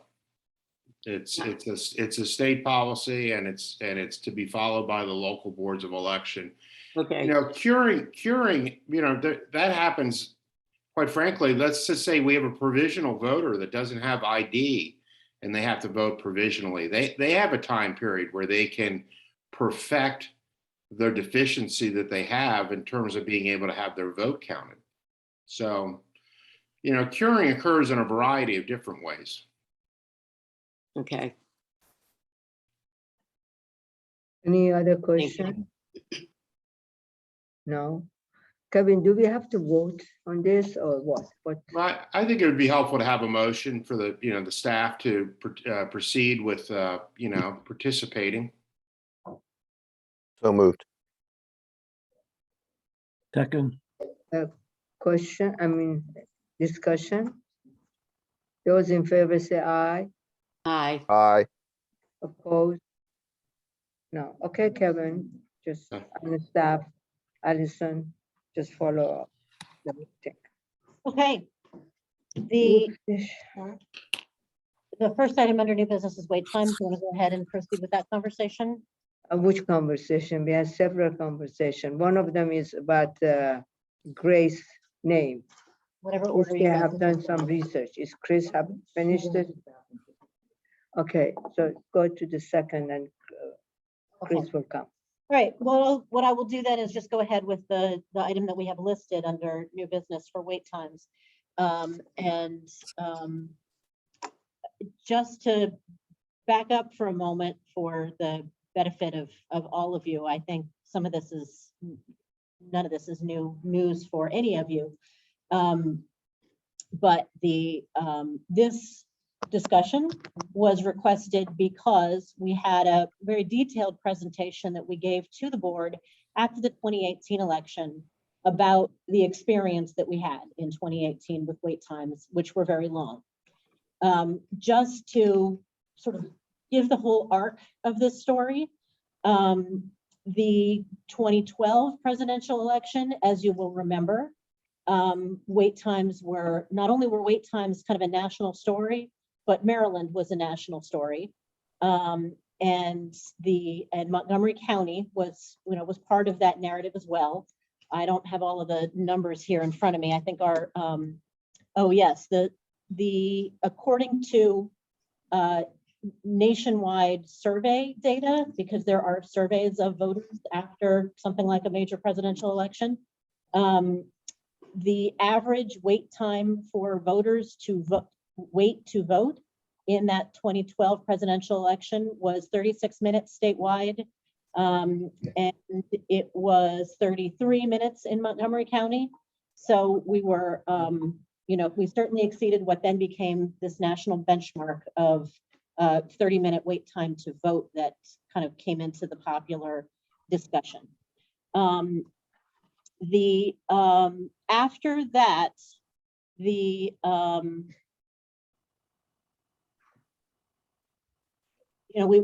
we've measured the wait times out at polls, both during early voting and on election day.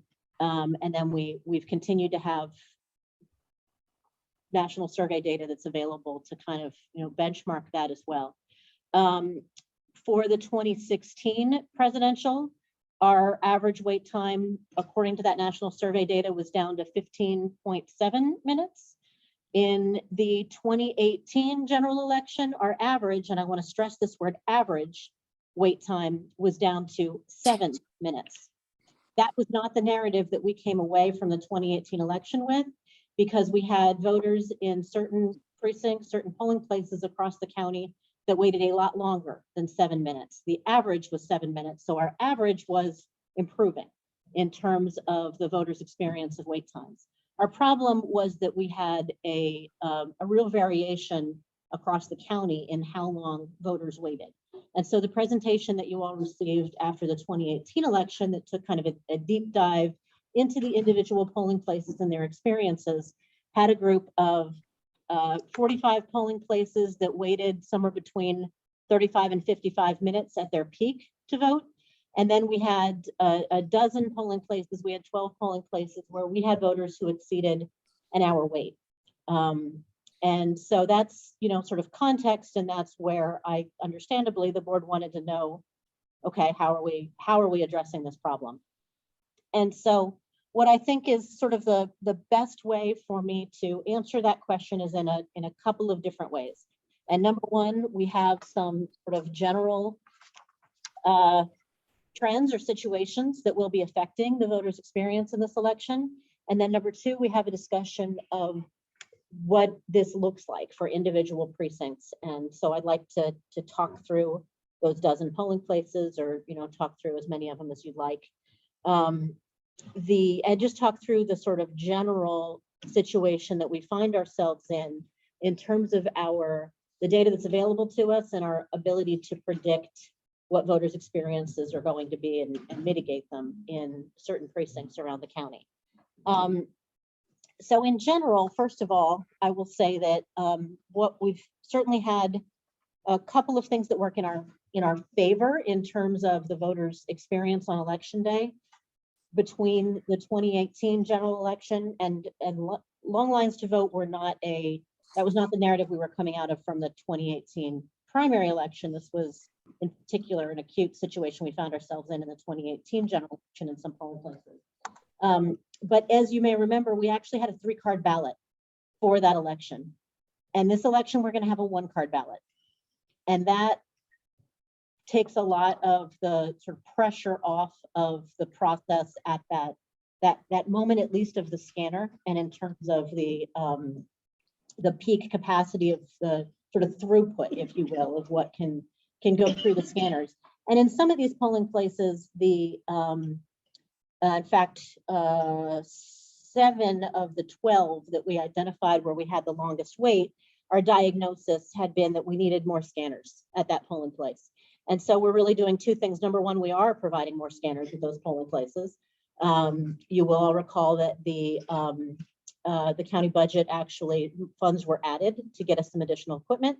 that additional equipment then was why we needed to knock down some walls and expand our footprint here in the office so that we could accommodate that additional equipment. Now, of course, part of that is the vote by mail expansion as well.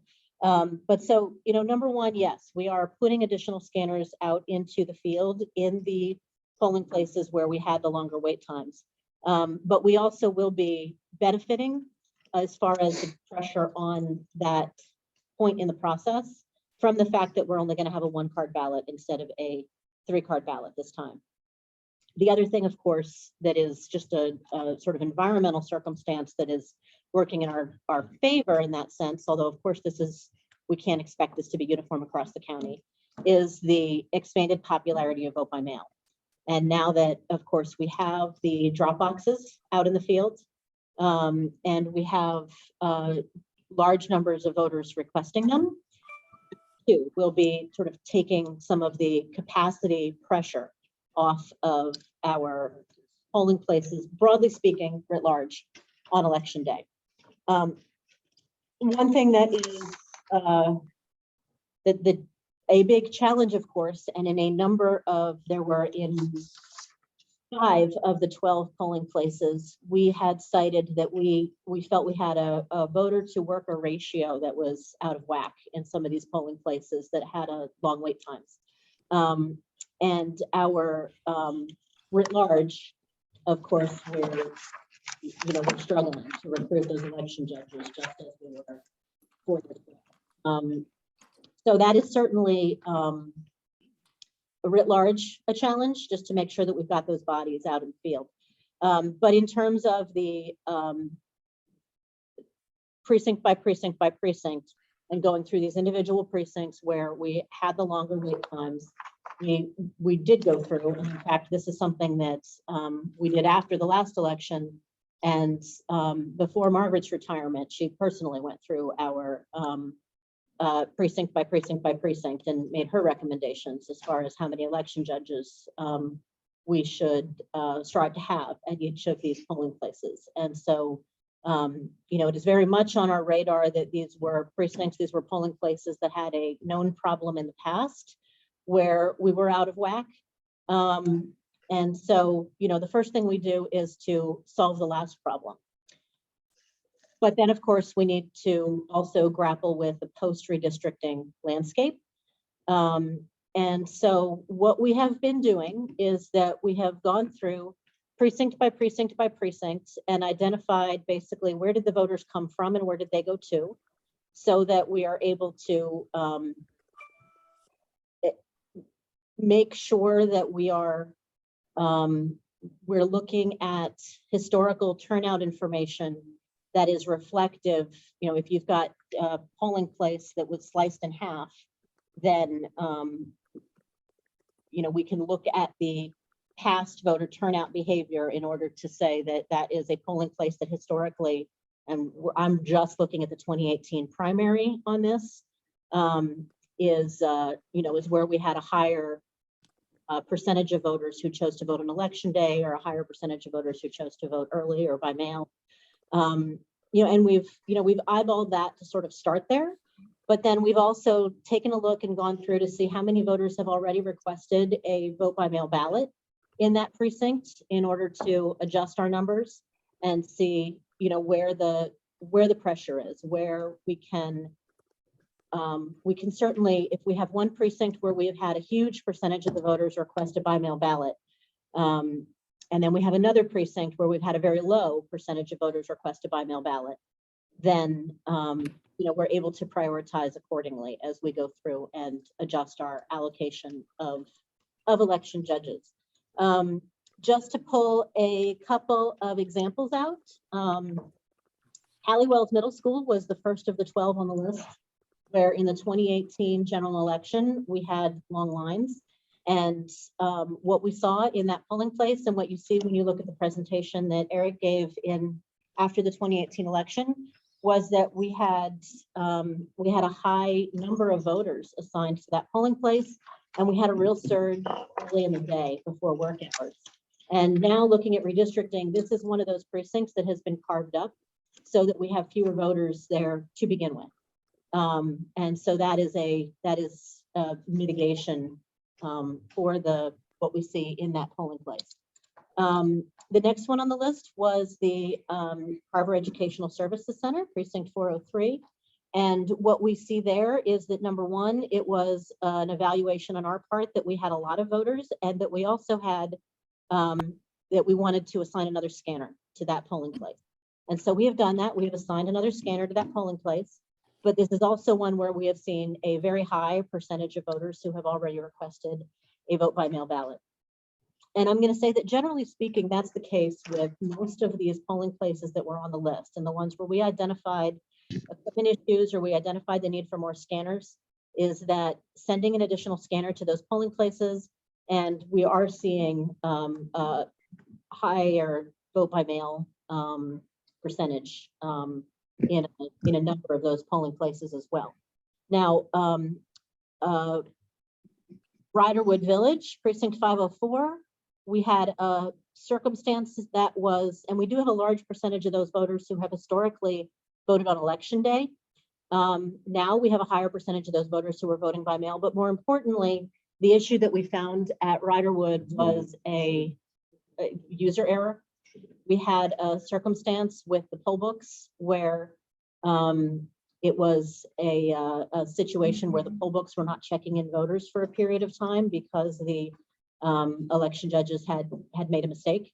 And so that was an anomaly of a situation that you address more through following up on that, making sure that the workers and the roamer, are on that information, that we get better communication from the field on a situation like that.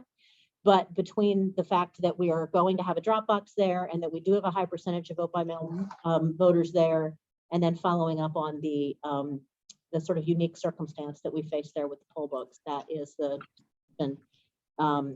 in that case. I mean, the Preisner Community Recreation Center is one that we have talked about at length in our board meetings, where we had really a perfect storm of a situation of being understaffed in terms of the workers in that site, of having an extraordinarily high number of provisional voters in that location, because we had voters going there. By and large, they were voters who had historically voted in that location early, and now they were showing up on election day at the place where they had previously voted early. And so this is something that we are addressing. And yes, we send them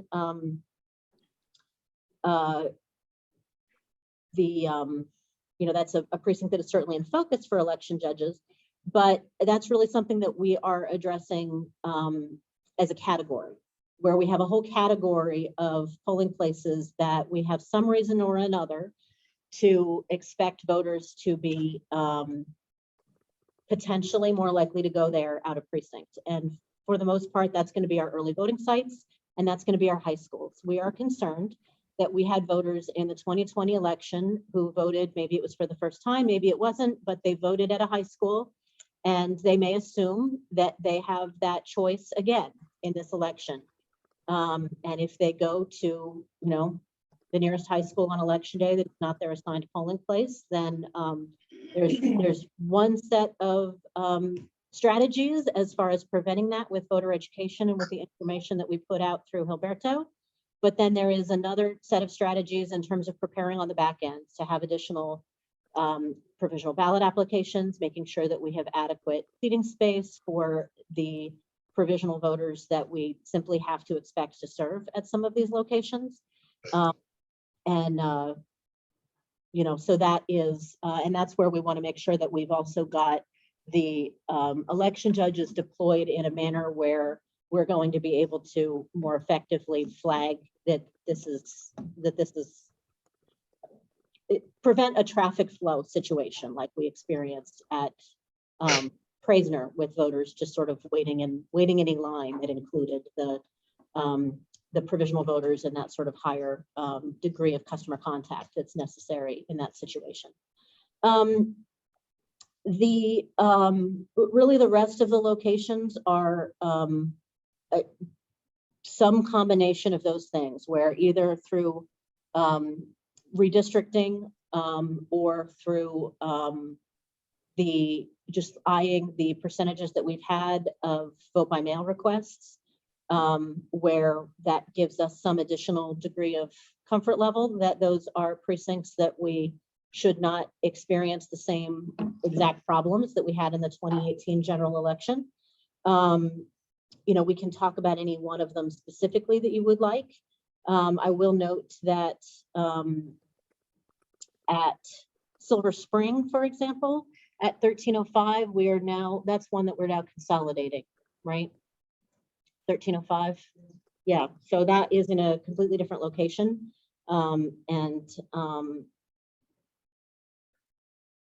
So that will be a, you know, a different picture than what we had in the 2018 general election. And that, you know, that just sort of generally, I think, answers how we are thinking about wait times and how we are approaching this. I'm perfectly happy to provide any additional information that any board members have. We are, you know, we're still in, I unfortunately have to say, kind of an early stage of being able to track any kind of data here. We're grasping at what we have, which is our past turnout patterns. And the 2018 primary is the best available data that I believe that we have.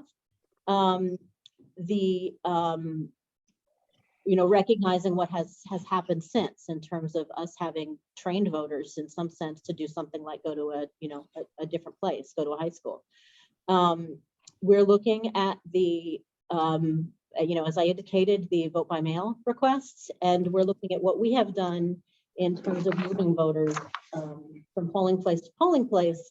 I think the most current data that we have at our disposal is going to be the vote by mail information. And as we get closer to election day, as we see where we have polling places that have maybe a lower than expected number of vote by mail requests, then, you know, we'll run those numbers and we'll eyeball where we are with election judges being allocated to those locations in order to do the best we can to try to prevent the perfect storm of having a polling place that we would expect to be overloaded based on the information that we have also be a location where we're lighter on election judges.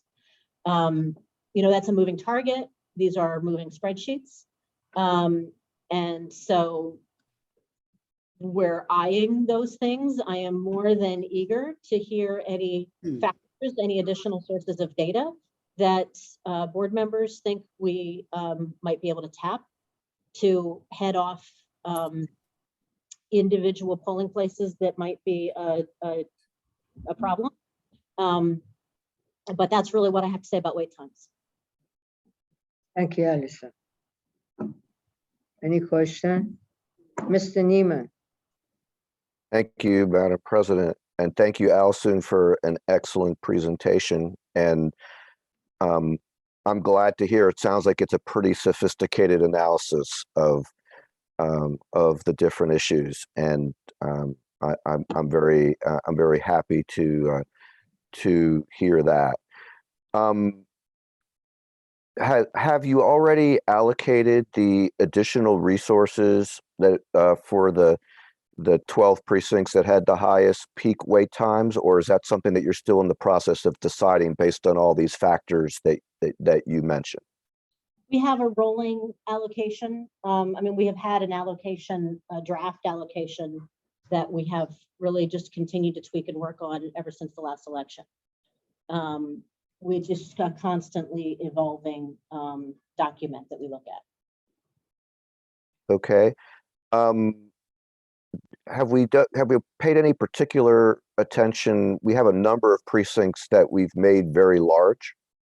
You know, like some of these high schools, and they may be large facilities, but depending on when everybody votes and all the other factors that you talked about, they seem to be particularly susceptible to, especially in a number of cases, they weren't that large in the last election. Well, let's not talk about 2020. We'll skip that for a moment. But in in some of these cases, they are the results of actions that this board has taken as a result of redistricting or other factors.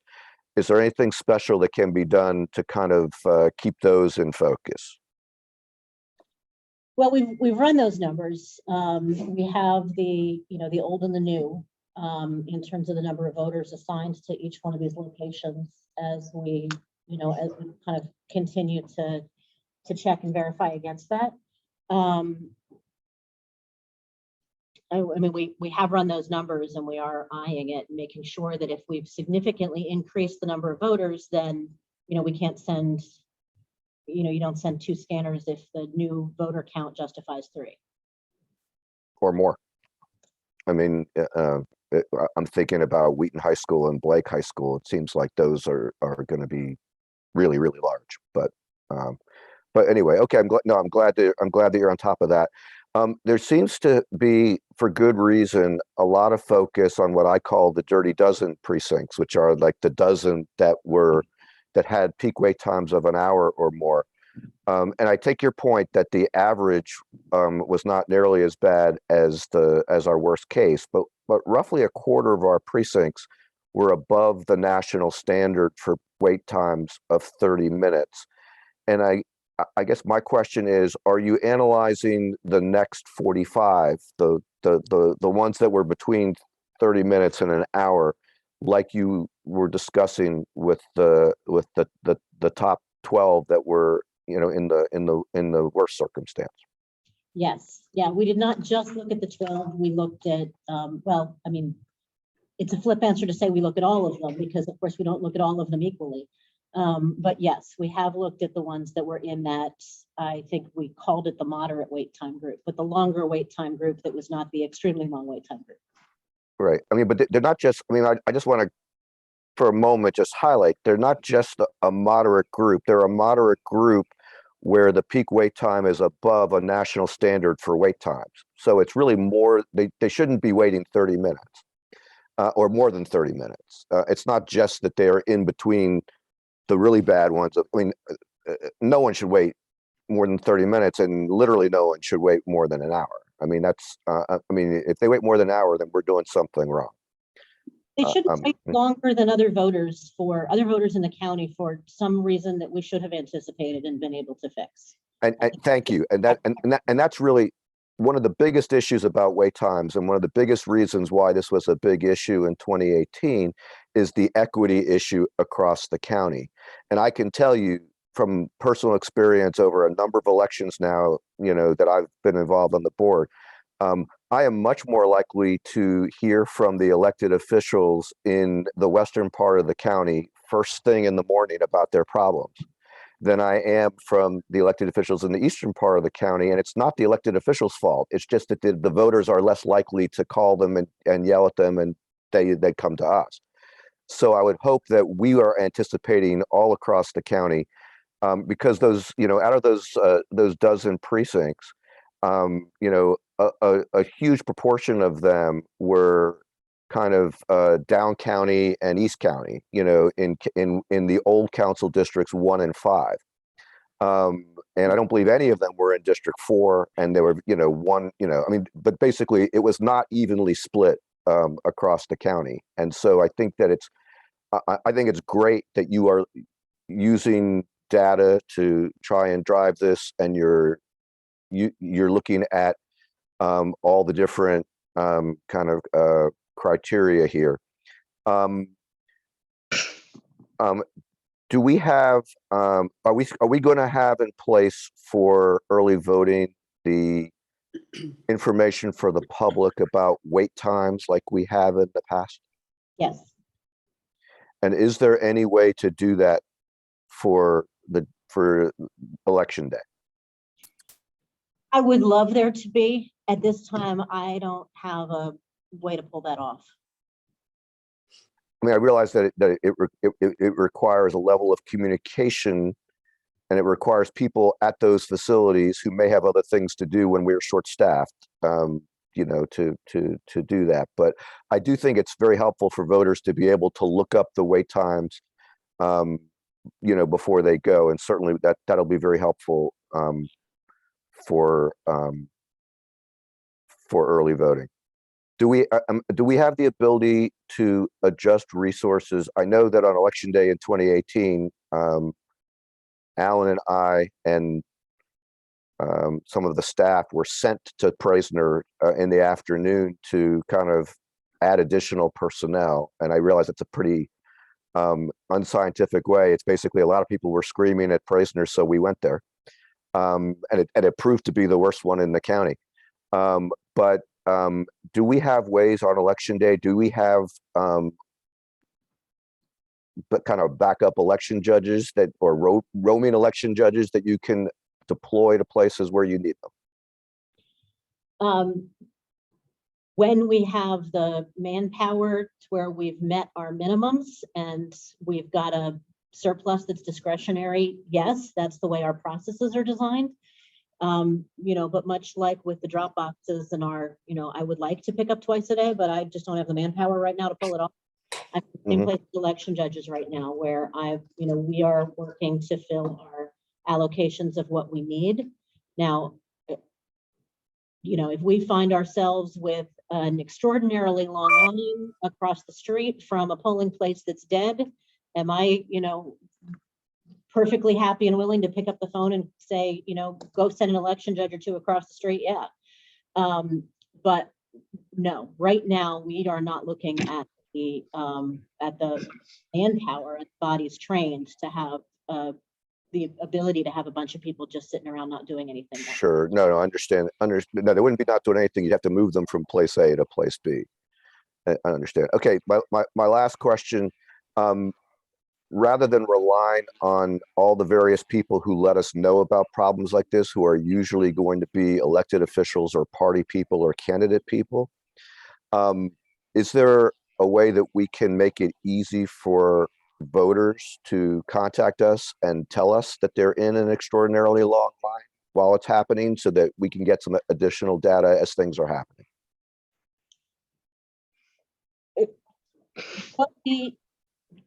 What we have, as you pointed out, is that we have these sort of, opinion leaders, people out there, out in the community, the candidates themselves who are out there watching the polls and their sort of word on the street, calling in. We have the voters who are calling our, main number or lighting us up on social media if they're experiencing a, something negative. We have the infrastructure set up such that when we receive a report of something, we're tracking it, we're logging it, and we're following up on it. But just as you say, we have, there are situations where we're not catching the information. We're not catching what's going on. What we have tried to do is to build in as best as we can, making it easy for the election judges themselves to call in the red alert for us when they are overwhelmed. We have our call center here in this office where they have a dedicated number that they and only they are able to reach us. We also have, and the Office of Emergency Management has been incredible in working with us over the last couple of elections to use one of their emergency communications platforms for us to be able to text message out to the workers. And then we have kind of a polling feature where the election judges, of course, assuming they've got a cell phone signal, are able to text us back.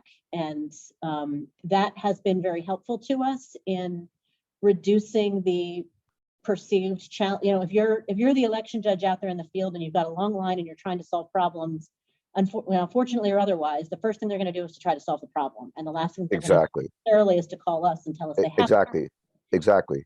And that's part of why I'm asking about the opportunity either for voters to let us know, because I don't think it should be limited to people who have access to their elected officials, because that's a relatively small group, and of course we want to treat all voters fairly. And also, like you say, our election judges are going to be trying to fix the problem. If they can respond by text or email, it might be easier than trying to get one of us on the phone, because we're all doing other things too. Sorry, go ahead. No, I'm just brainstorming out loud. I would love for us to have some kind of system And I don't know whether it's possible through our texting app or some other way for us to do this, but if there were, and I realize mostly for the texting app, it's us giving information to the voters as opposed to the voters giving information to us. But if there's some way for us to gather this kind of information, because really, that would be the most, well, both the fairest and perhaps the most scientific way to get the information is if there was a very well-known way for people to get in touch with us when they have issues. The other piece that I neglected to mention is our roomers, and of course, it is their job to be out there identifying these issues as they occur too. I mean, I'm certainly open to other suggestions, ideas, ways that we can do this better. But I think that the best available methods for voters to of course, you know, people call us. Of course, people do call our phone number, you know, 240-777-VOTE. But then we also 8683. But I mean, we do have people who tag us on social media, and primarily, you know, Twitter and Facebook are the ones that we've got the most sort of customer contact through. But we have a lot of voters who aren't on Twitter and Facebook, especially the older ones. Yeah. I mean, I don't know if you know. Roberto is still on. I know he has endeavored to make inroads with Nextdoor, you know, some of these other platforms that voters use. And maybe, you know, we can include some of that in the outreach piece of the interim report that we're going to provide for Friday. But I know he's constantly working on how we can get information out to people. Kevin, you have push. I was just going to say, I mean, I feel questions all day long from the candidates, from the public, from people that are just, you know, either from the Republican or the Democratic Party voter integrity group. I'm looking at two of them on the screen, in fact, that I've spent over the years. You know, we get calls from, you know, going ahead and saying there's a line at this particular polling place, or there's an issue outside this particular polling place. So I don't know how you translate that necessarily into social media, but those questions are raised up, you know, throughout the day and are addressed. And quite frankly, that's, you know, the board members are sent out to handle a lot of those questions. And Kevin, we've worked very well together as a group on those kinds of things with both parties and you know and as a board. I'm just concerned that the people who call you or me are not. I mean, I think it's definitely a good system compared to, you know, they're not calling us and all that. I'm just concerned that everything we're talking about, we have a number of different systems that help kind of feed the information to us. But if I'm an average voter who doesn't know what to do to say this, I mean, if the phone number that Allison gave, or if elections at Montgomery County MD.gov or whatever it is that, you know, if there is like a basic way to communicate with us when people have concerns, that just strikes me as being something that would be useful to voters in addition to all that. I have no doubt that the parties and the candidates and the people who know us are still going to reach out to us, and I hope they do. But anyway, that was my. We all get the calls, so we refer them to Kevin, of course, if it's something that he has to answer. Right? Diane get, I'm sure the list get. Oh, yeah. I hear from voters all the time. Yeah. Am I? Yeah. Alan, your hand is up. Yeah, I was going to mention the same thing that David did about using the MoCo Votes app. There are never different sections on there: vote center location, voting center locator, early voting, useful links and resources. I guess if we publicize that a lot and people will download that, we can put a link on there for complaining about long wait times. Or it could just be report a problem. Yeah. You know, and then Problem on election whoever's day. on the receiving end of that can decide how much of a problem it is and whether to send a board member there or Kevin or, you know, whatever. Because I mean, we get all kinds of problems on election day. We get electioneering issues and we get sign issues and we get line issues, you know, but it just seems like there might be some way to that would speed that up a bit. Fair enough. Finish, okay. Yeah, we So- have Chris here if we want to talk about the ballot question, Right, or I also Grace. have Boris here to talk about the canvas plan, whichever. order No, you do it in. let's Chris talk about Grace, because she already have the answer. They did research. Go ahead. Hello, I'm Hi, Chris. Chris. Hello, Mhm. Mr. Naaman. Mhm. Chris sees it, Operations Manager. Now, how can I help here with these Yes. questions? Uh, One is- Well, the question is, can she appear on the ballot with a hyphen in her last name, which is how she spells her name, how her son, who's also on the ballot, spells his name, and he has a hyphen on his name. Yes. We have contacted SBE, and SBE has advised us that it is too late for us to make a change. We just heard earlier in the meeting that that you guys are still proofreading the ballots.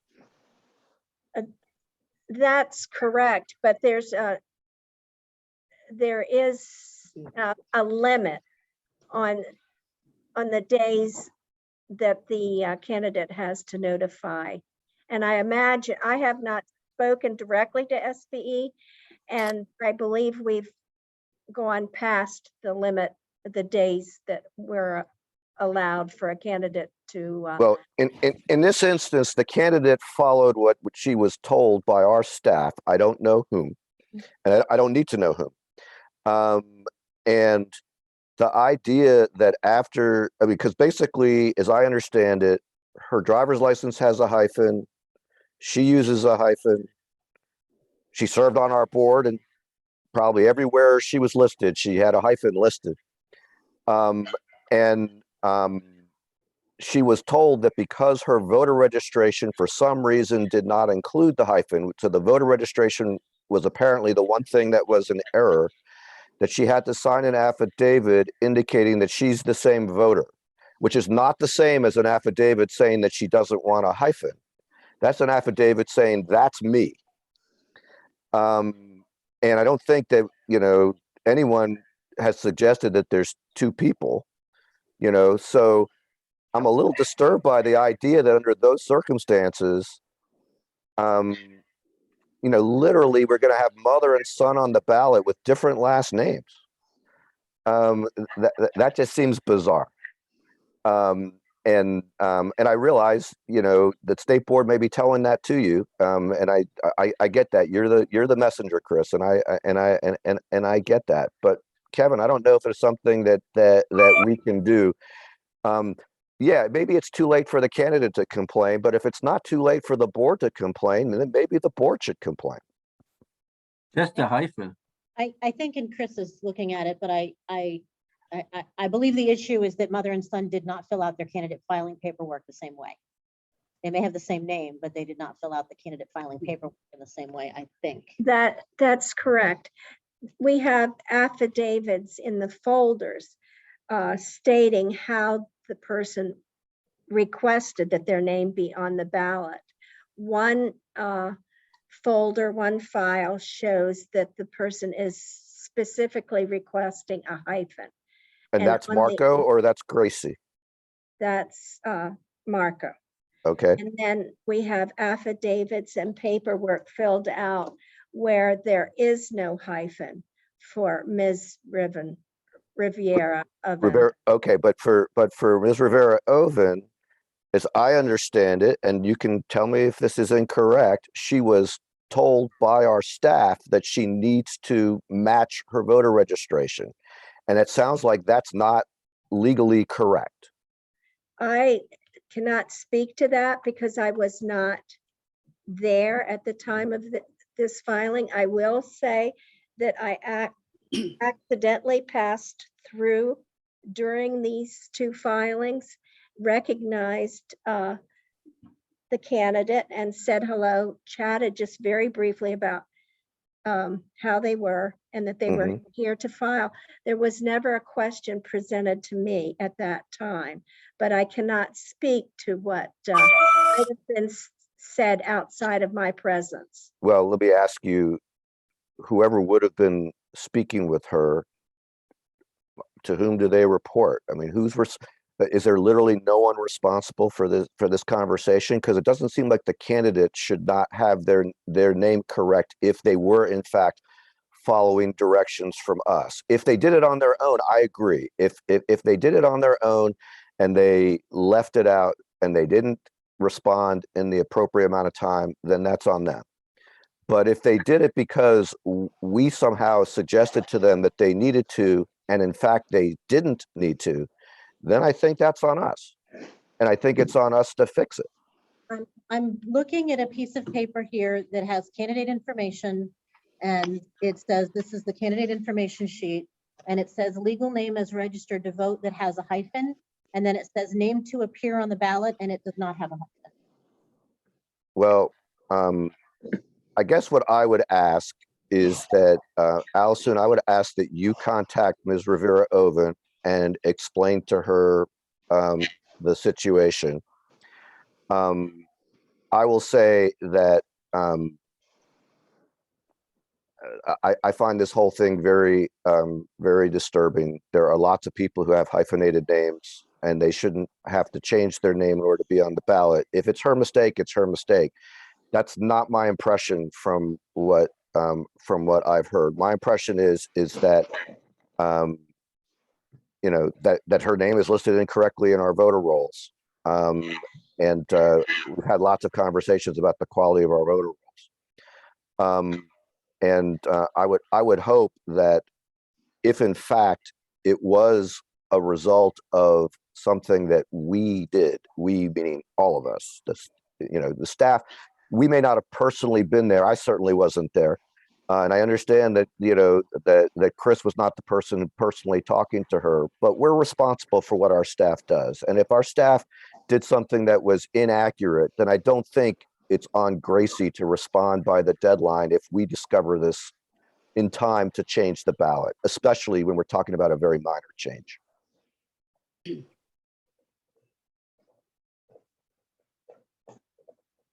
Okay, yeah, I'll do that. I'll follow up. I'll see what I can find out and what is available to me to do.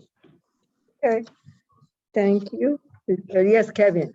Chris, would you send me the paperwork too, please? Yes, I'll do that. Thank you. Okay.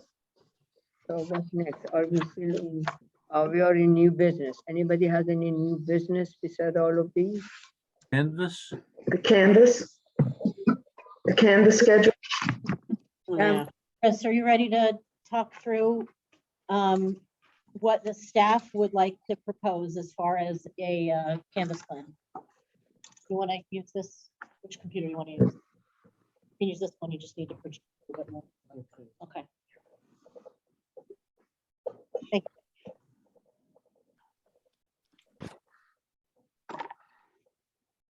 Boris and I will sharing computer. Go ahead. Okay. Boris Brajkovic, manager of water services. Again, staff has prepared a set of recommendations for canvas for primary of 2022. We started with the key date where we have a canvas start date, June 27th. That will be the early canvas that we allow to do. We are legally allowed to start opening the envelopes 8 business days before the early voting start. Our intentions for the early canvas, depending on the volume, is to complete it before the early voting starts. Canvas fund should start as legally prescribed second day after the elections on July 21st. Provisional should be on 27th. Canvas 2 should start on July 29th. Canvas end date, we put, I would say, a lot of buffer here, talking about mid-August.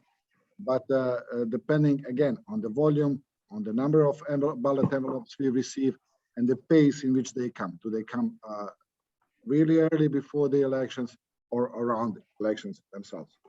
Each canvas meeting, as prescribed, should start at 10. Our goal is to finish around 5 or 6 o'clock, depending on the batch. We never leave the batches halfway done.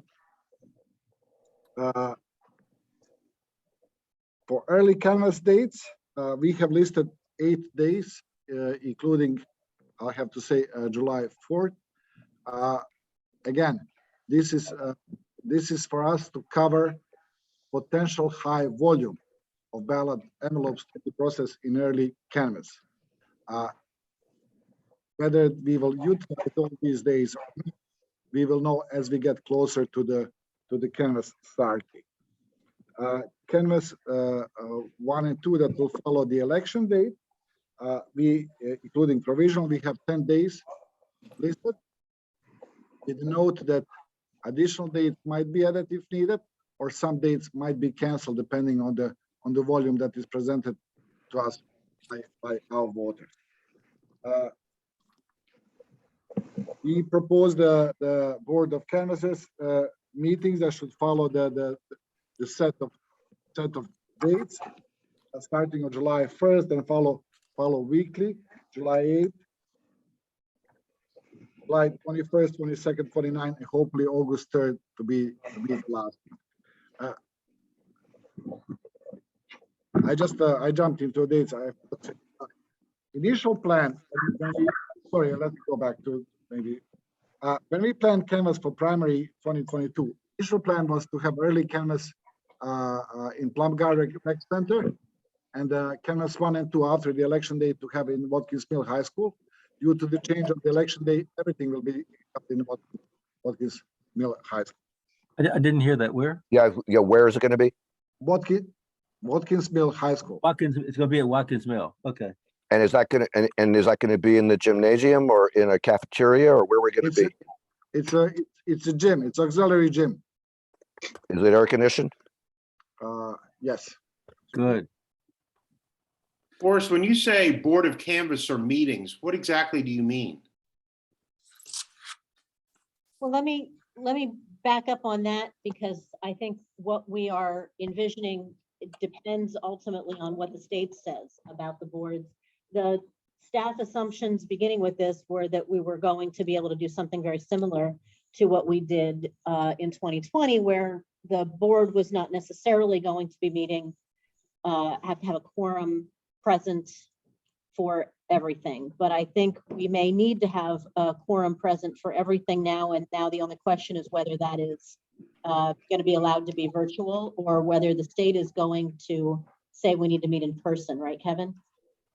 Well, a quorum needs to be present.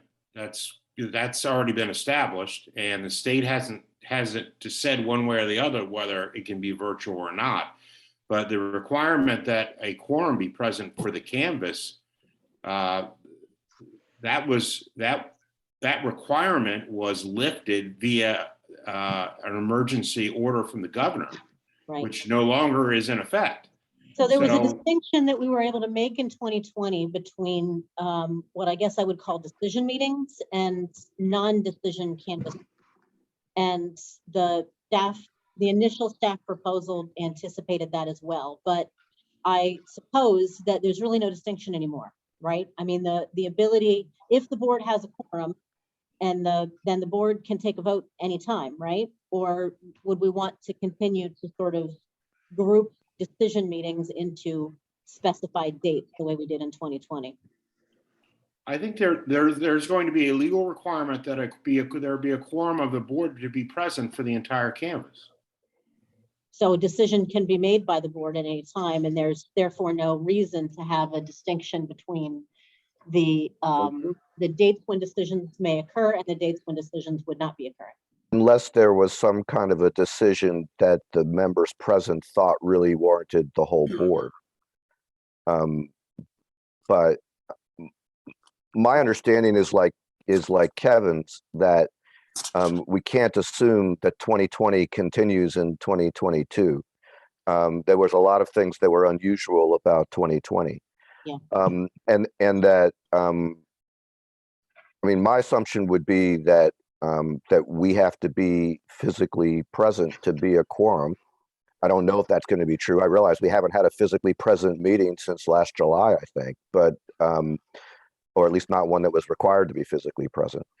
But whatever the case, it sounds like it would be hard for us to agree to a plan if there's that many unknowns that are still left. I mean, I have the same question I had earlier in the meeting. We're allowed to start on July the 24th. Why wouldn't we? You're going to get some ballots back between whenever it is. I mean, assuming that the ballots do go out the week of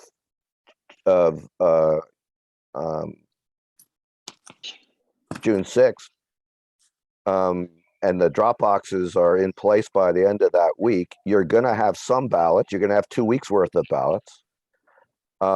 Why wouldn't we meet on that Friday in order to get the process started?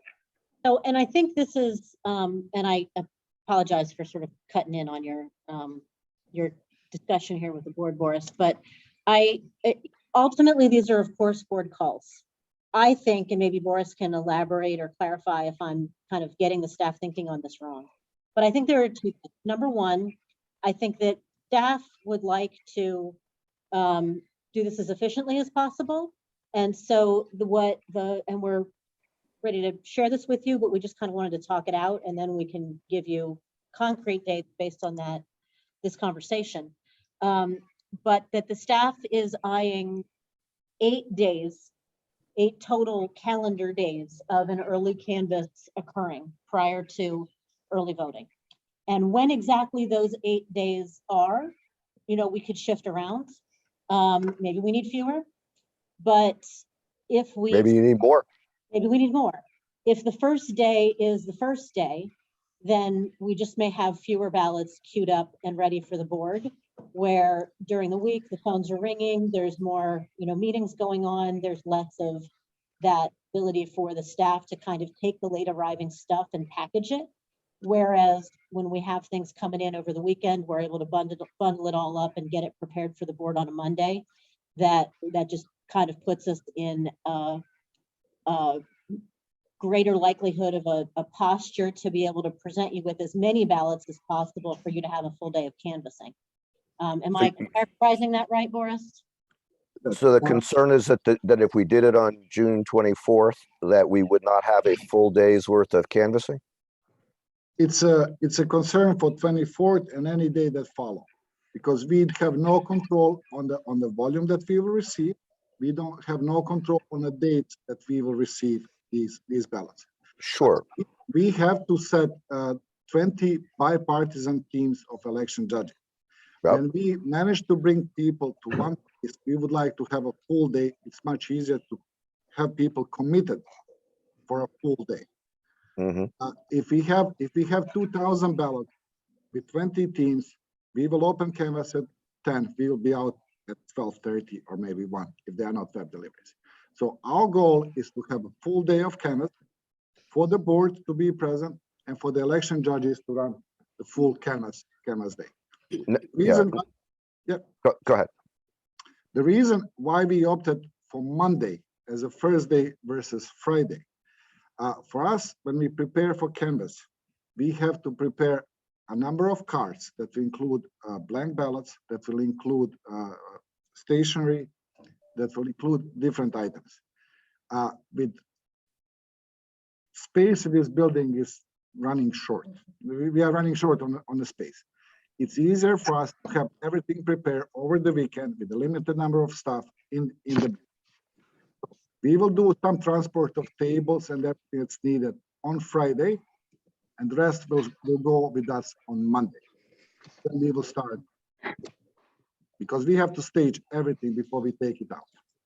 So it's your belief that it won't slow us down to start on Monday rather than to start on Friday, and in fact, it'll give you a greater opportunity to prepare for the first day of canvas if you have the the weekend to prepare for it. That's correct. And I'll be very honest.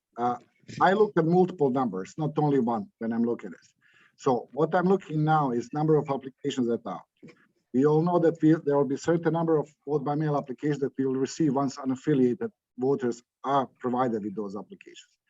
We have to start looking at the commitment of election judges that will help us with the canvas. We heard earlier today that a certain level of reluctance, let's say, to commit on a higher numbers of it. So there are multiple numbers that I have to keep in picture in order to decide on something. So as we get closer to the possible canvas days, I think we will know more. We will know more about applications. We will know about any trends. We will hear back from our election judges, canvassers as well. So in the paper, we added that additional days might be added or days could be canceled depending on the volume. If we see it as it was the case last year, what we see, web deliveries took us a lot of time during canvas. But web deliveries, when we compare what we initially received versus applications versus total number of ballots, there was a 10,000 discrepancy. People realized what kind of process is required, so they changed their mind. We have to see if the numbers of web deliveries are moving up or down. So these are all the aspects that we are trying to keep in a picture when we decide. But you are right. We can always add days. We can always remove days from this plan. But it sounds like adding is harder than removing because, like you said, you have to staff these days. Yes, but if you look, we planned 8 days with 40 people. If web deliveries go under 10%, we in 8 days we would be okay if we receive every single ballot for every single application that we received so far. So that's how we calculate. So easily with 20 teams, regular ballots, we will tackle everything that would be received with today's number of applications. And is 20 teams about what you did last time? Yes. On some days we had few more. Some days we had few less. But again, last time the volume of regular ballots that we would canvass in 1 day were enormous. We were quite slow on processing web deliveries as expected. But again, I have to see how the percentages move as we get closer to the beginning of canvass. If we are in the range of 100,000 ballots received before the early voting, we should be okay. And you're planning to canvass on the 4th of July? Building will be closed. We will be working on 4th of July. Right, but I mean, are you going to be recruiting judges to work on the 4th of July?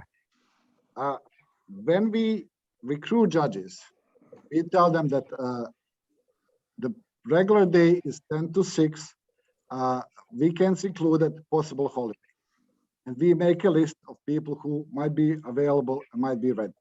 If we have, let's say, 10 teams, if we need to work on 4th of July and we have 10 teams that we can do web deliveries, I'll be fine. But as it comes to the staff, the building will be closed on 4th of July, staff will be working. So for us, just another day in the office. Good day for us. Good day for the board. Yeah. But again, we can easily cancel canvas on 4th of July, depending on the numbers. But I will be able to tell you more as we get closer.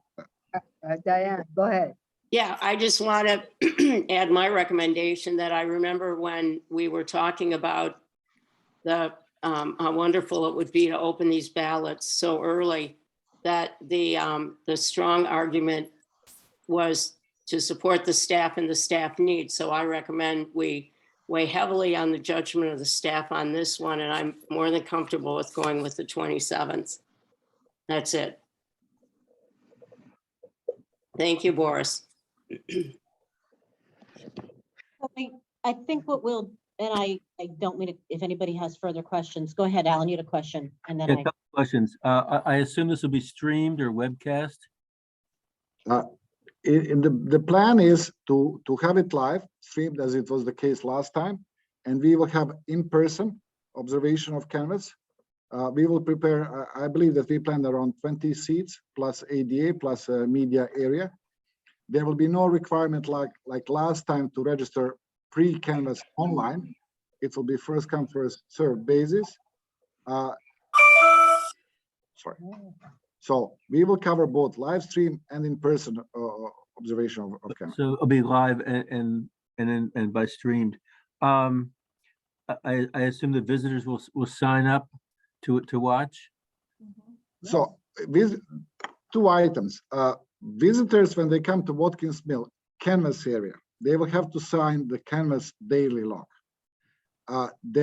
We still have to work with Chris, and we have to clear entry requirements for the MCPS, because it's a school building and it's a summer school that will be taking place in that time.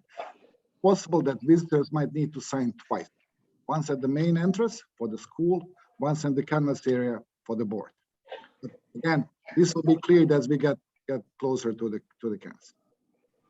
And then one question, what you said, did you say there were 10,000 there were 10,000 voters who changed their mind about voting in person or by mail? I didn't catch that. No, the initial, in 2020, the total number of initial vote, web delivery vote by mail ballots versus total that we received was 10,000.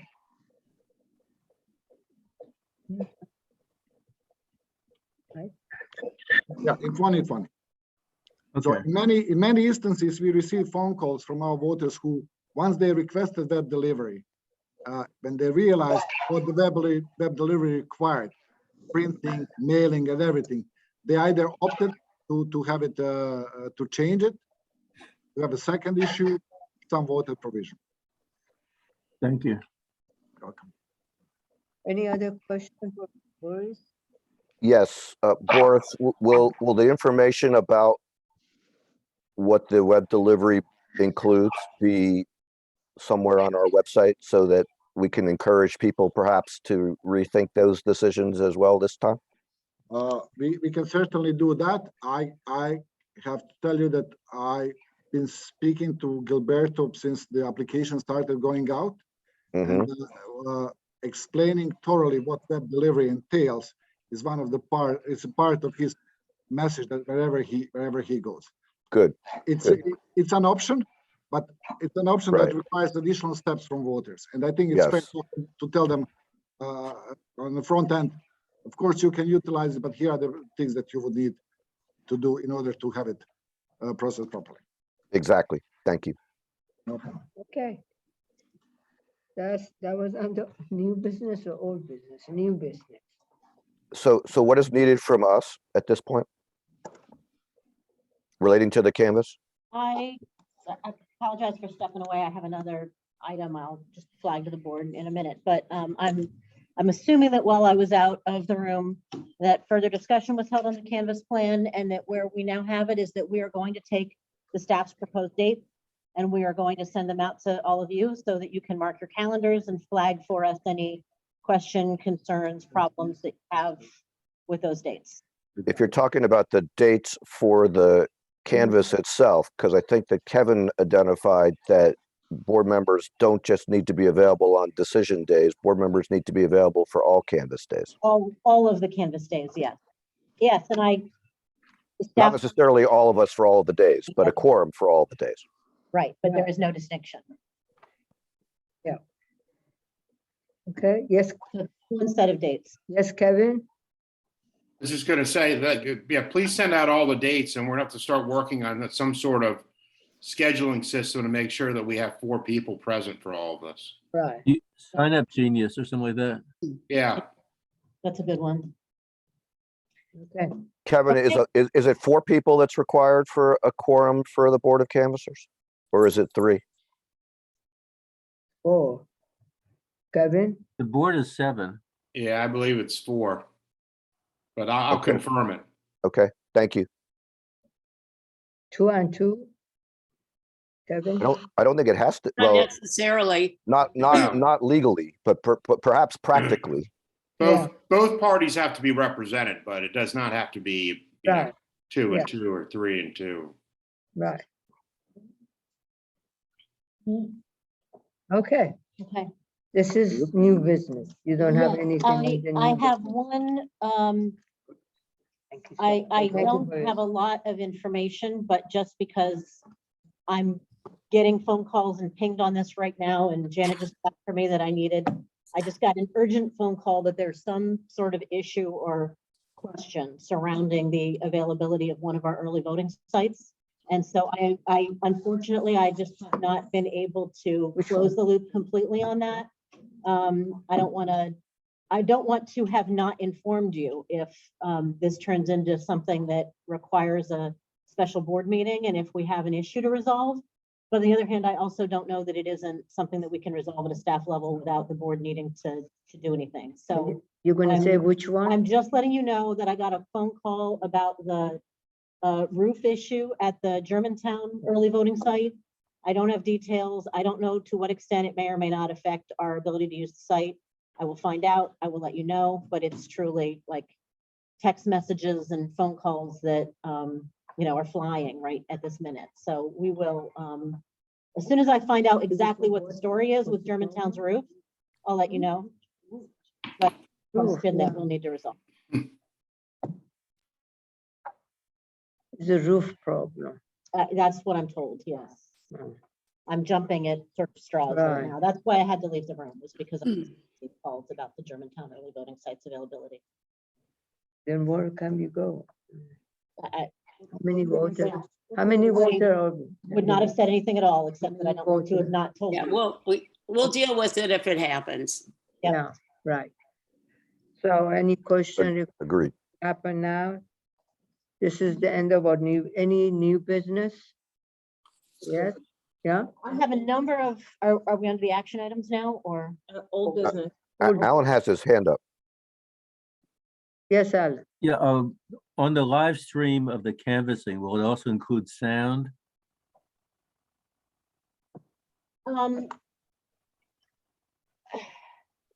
Let us figure out what's doable and include that in, I mean, we've had a couple issues with sounds. And it kind of depends where and what, and, You will do Yeah. some research, yes. Yeah, I think we went over this last time and we were able to enable the sound, as I recall. What we need to make sure that we do is that we need to, number one, if you're hearing sound, then we need to kind of stage that such that you're hearing the right sound. What you don't want to be hearing is observers chit chat that they are. Yeah, no, I get the point. Right. But you want to make sure that you're hearing things like instruction given to teams, which may not be in range of the sound unless we have it sort of staged properly. So we need to manage the sound so that people don't feel like they're missing something, but also so that we are not, whether it's through signage, whether it's through, how we're sort of where people are placed and how we're capturing the sound that we're sharing, that we're broadcasting the right sound. I'll put it that way.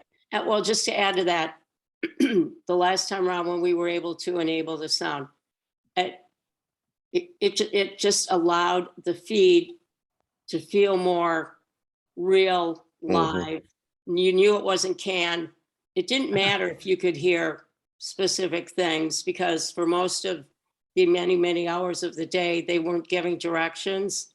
Right. So just to add that. Thank I you. agree. I agree wholeheartedly with Diane on the first part of what she said about how it feels more real. I'm not sure I agree with the part where it doesn't matter about being able to hear what is said, because I think that if people hear portions of what is said, then misinterpretations are very easy to occur. And so there's lots of organizations that find ways to do this. Hopefully we can be one of them. Okay, good enough. Old business. Action item. Anybody has old business?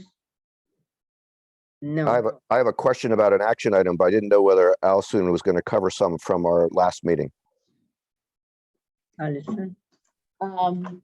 if it's an action item from the last meeting, then I would say go ahead and raise it. I have my list that I've been trying to keep here of the action items from this meeting. Okay, and I can certainly help contribute to that, but from the last meeting, there were certain follow-up items concerning the use of the chat feature in Zoom that you were going to look into the ability to do that. I'm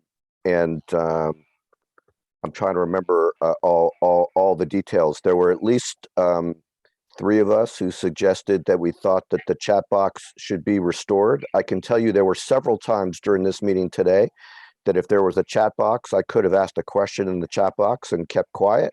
I also know that there was going to be consideration as to whether there was going to be any kind of terms of use that we were going to have for that. But I think that one of the action items listed in the minutes is whether to, how to use the raise hand feature and the use of the chat box under certain conditions. Okay, and I think there's 2 pieces here, and I did not have these in my notes as follow-up items from the last meeting. I apologize. Yes, I think we do need to, I do believe that I had committed to the board some kind of a follow-up item on the raise hands piece.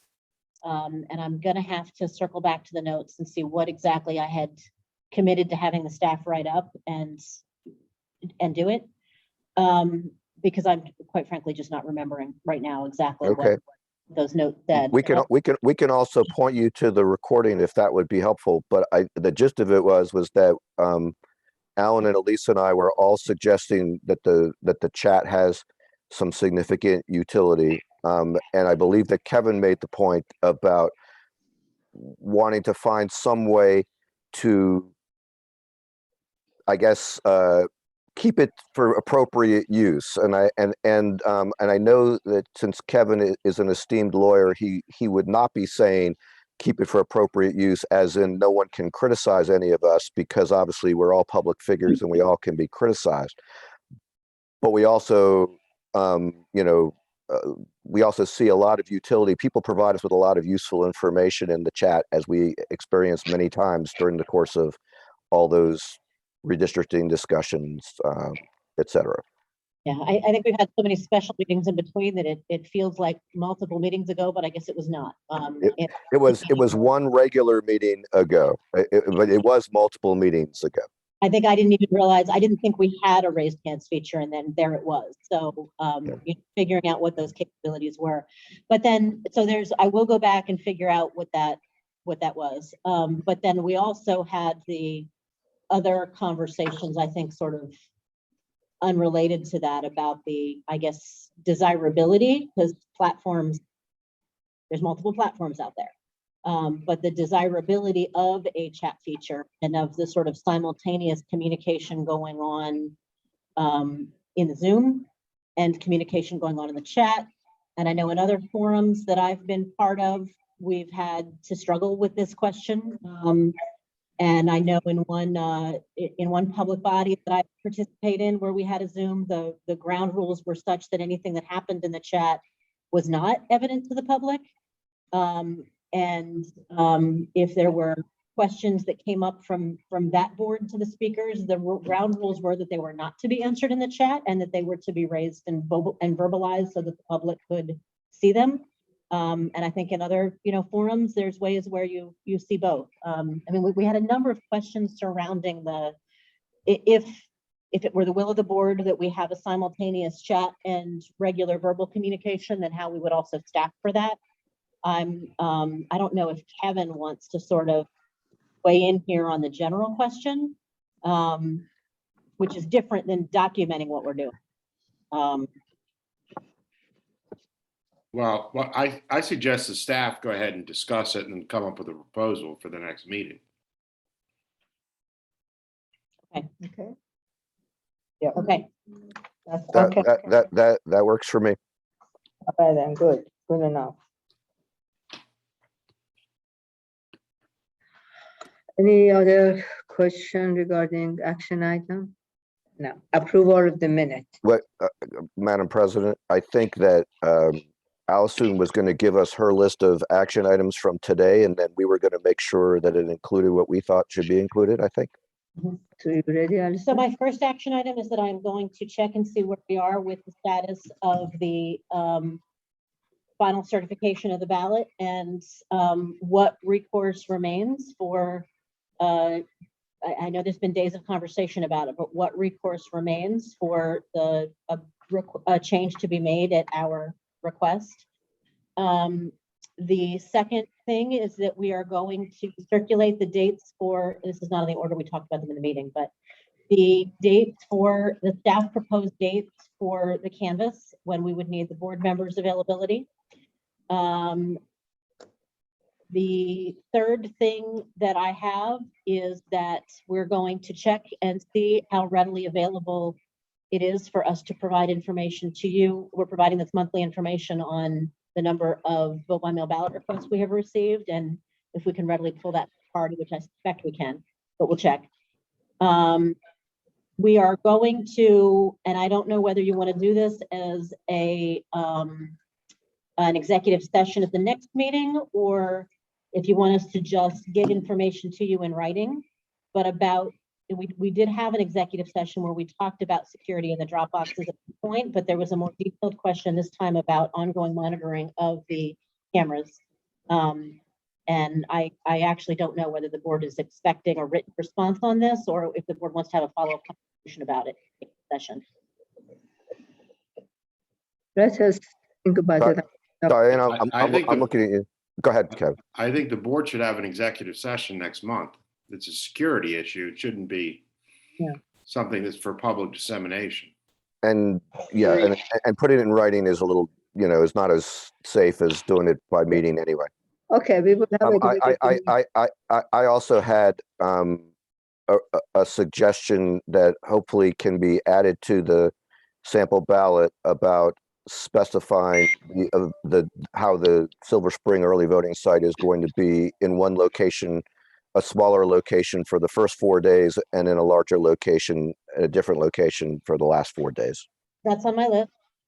I also, this follow-up item actually was, while Chris was out of the room, there was a question about where we stand with the location of the drop box at Borough Park. And so I think what I'll do in the interest of time is that we will get information circulated to the board about the precise placement of the drop boxes at each of the early voting sites. Perfect. And when? And when, yes, that we won't be able to do that until we have our next meeting with the transportation company for the state, but we'll get information to you about when and where. By the end of the week, I'm going to provide a written report. We'll probably lump some of these things in, but one of the things that it will include is some information from Hope on a sort of status report of outreach. We're going to do some thinking here with the staff that are involved with the website about how we can best take the condensed calendar information and present it in a most user-friendly way on our website. We are going to take a look. I don't know. I think the MoCo Voter app may be kind of sort of hardwired in at this point, but we'll have a follow-up conversation, Gilberto, about the board's suggestions about using that as one of our multiple methods to report a problem that a voter may experience, or at least look at the way that we are messaging how voters should let us know about a problem they experience on election day. We're gonna look at Sign Up Genius, or maybe we'll use something in Teams, but we'll try to come up with a more streamlined way than I think the cumbersome way we've done this in the past of verifying board members' availability for the Canvas dates. We are going to, simply turning off the sound is not a solution to the sound questions at the Canvas. And so we need to figure out how best to package, having people standing in the right place at the right times in order for that sound to be available for people.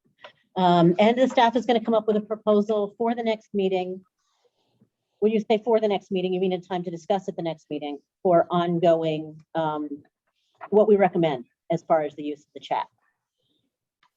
And for that one, Allison, it's particularly important that it be available and online at least 3 days before the meeting, if not longer.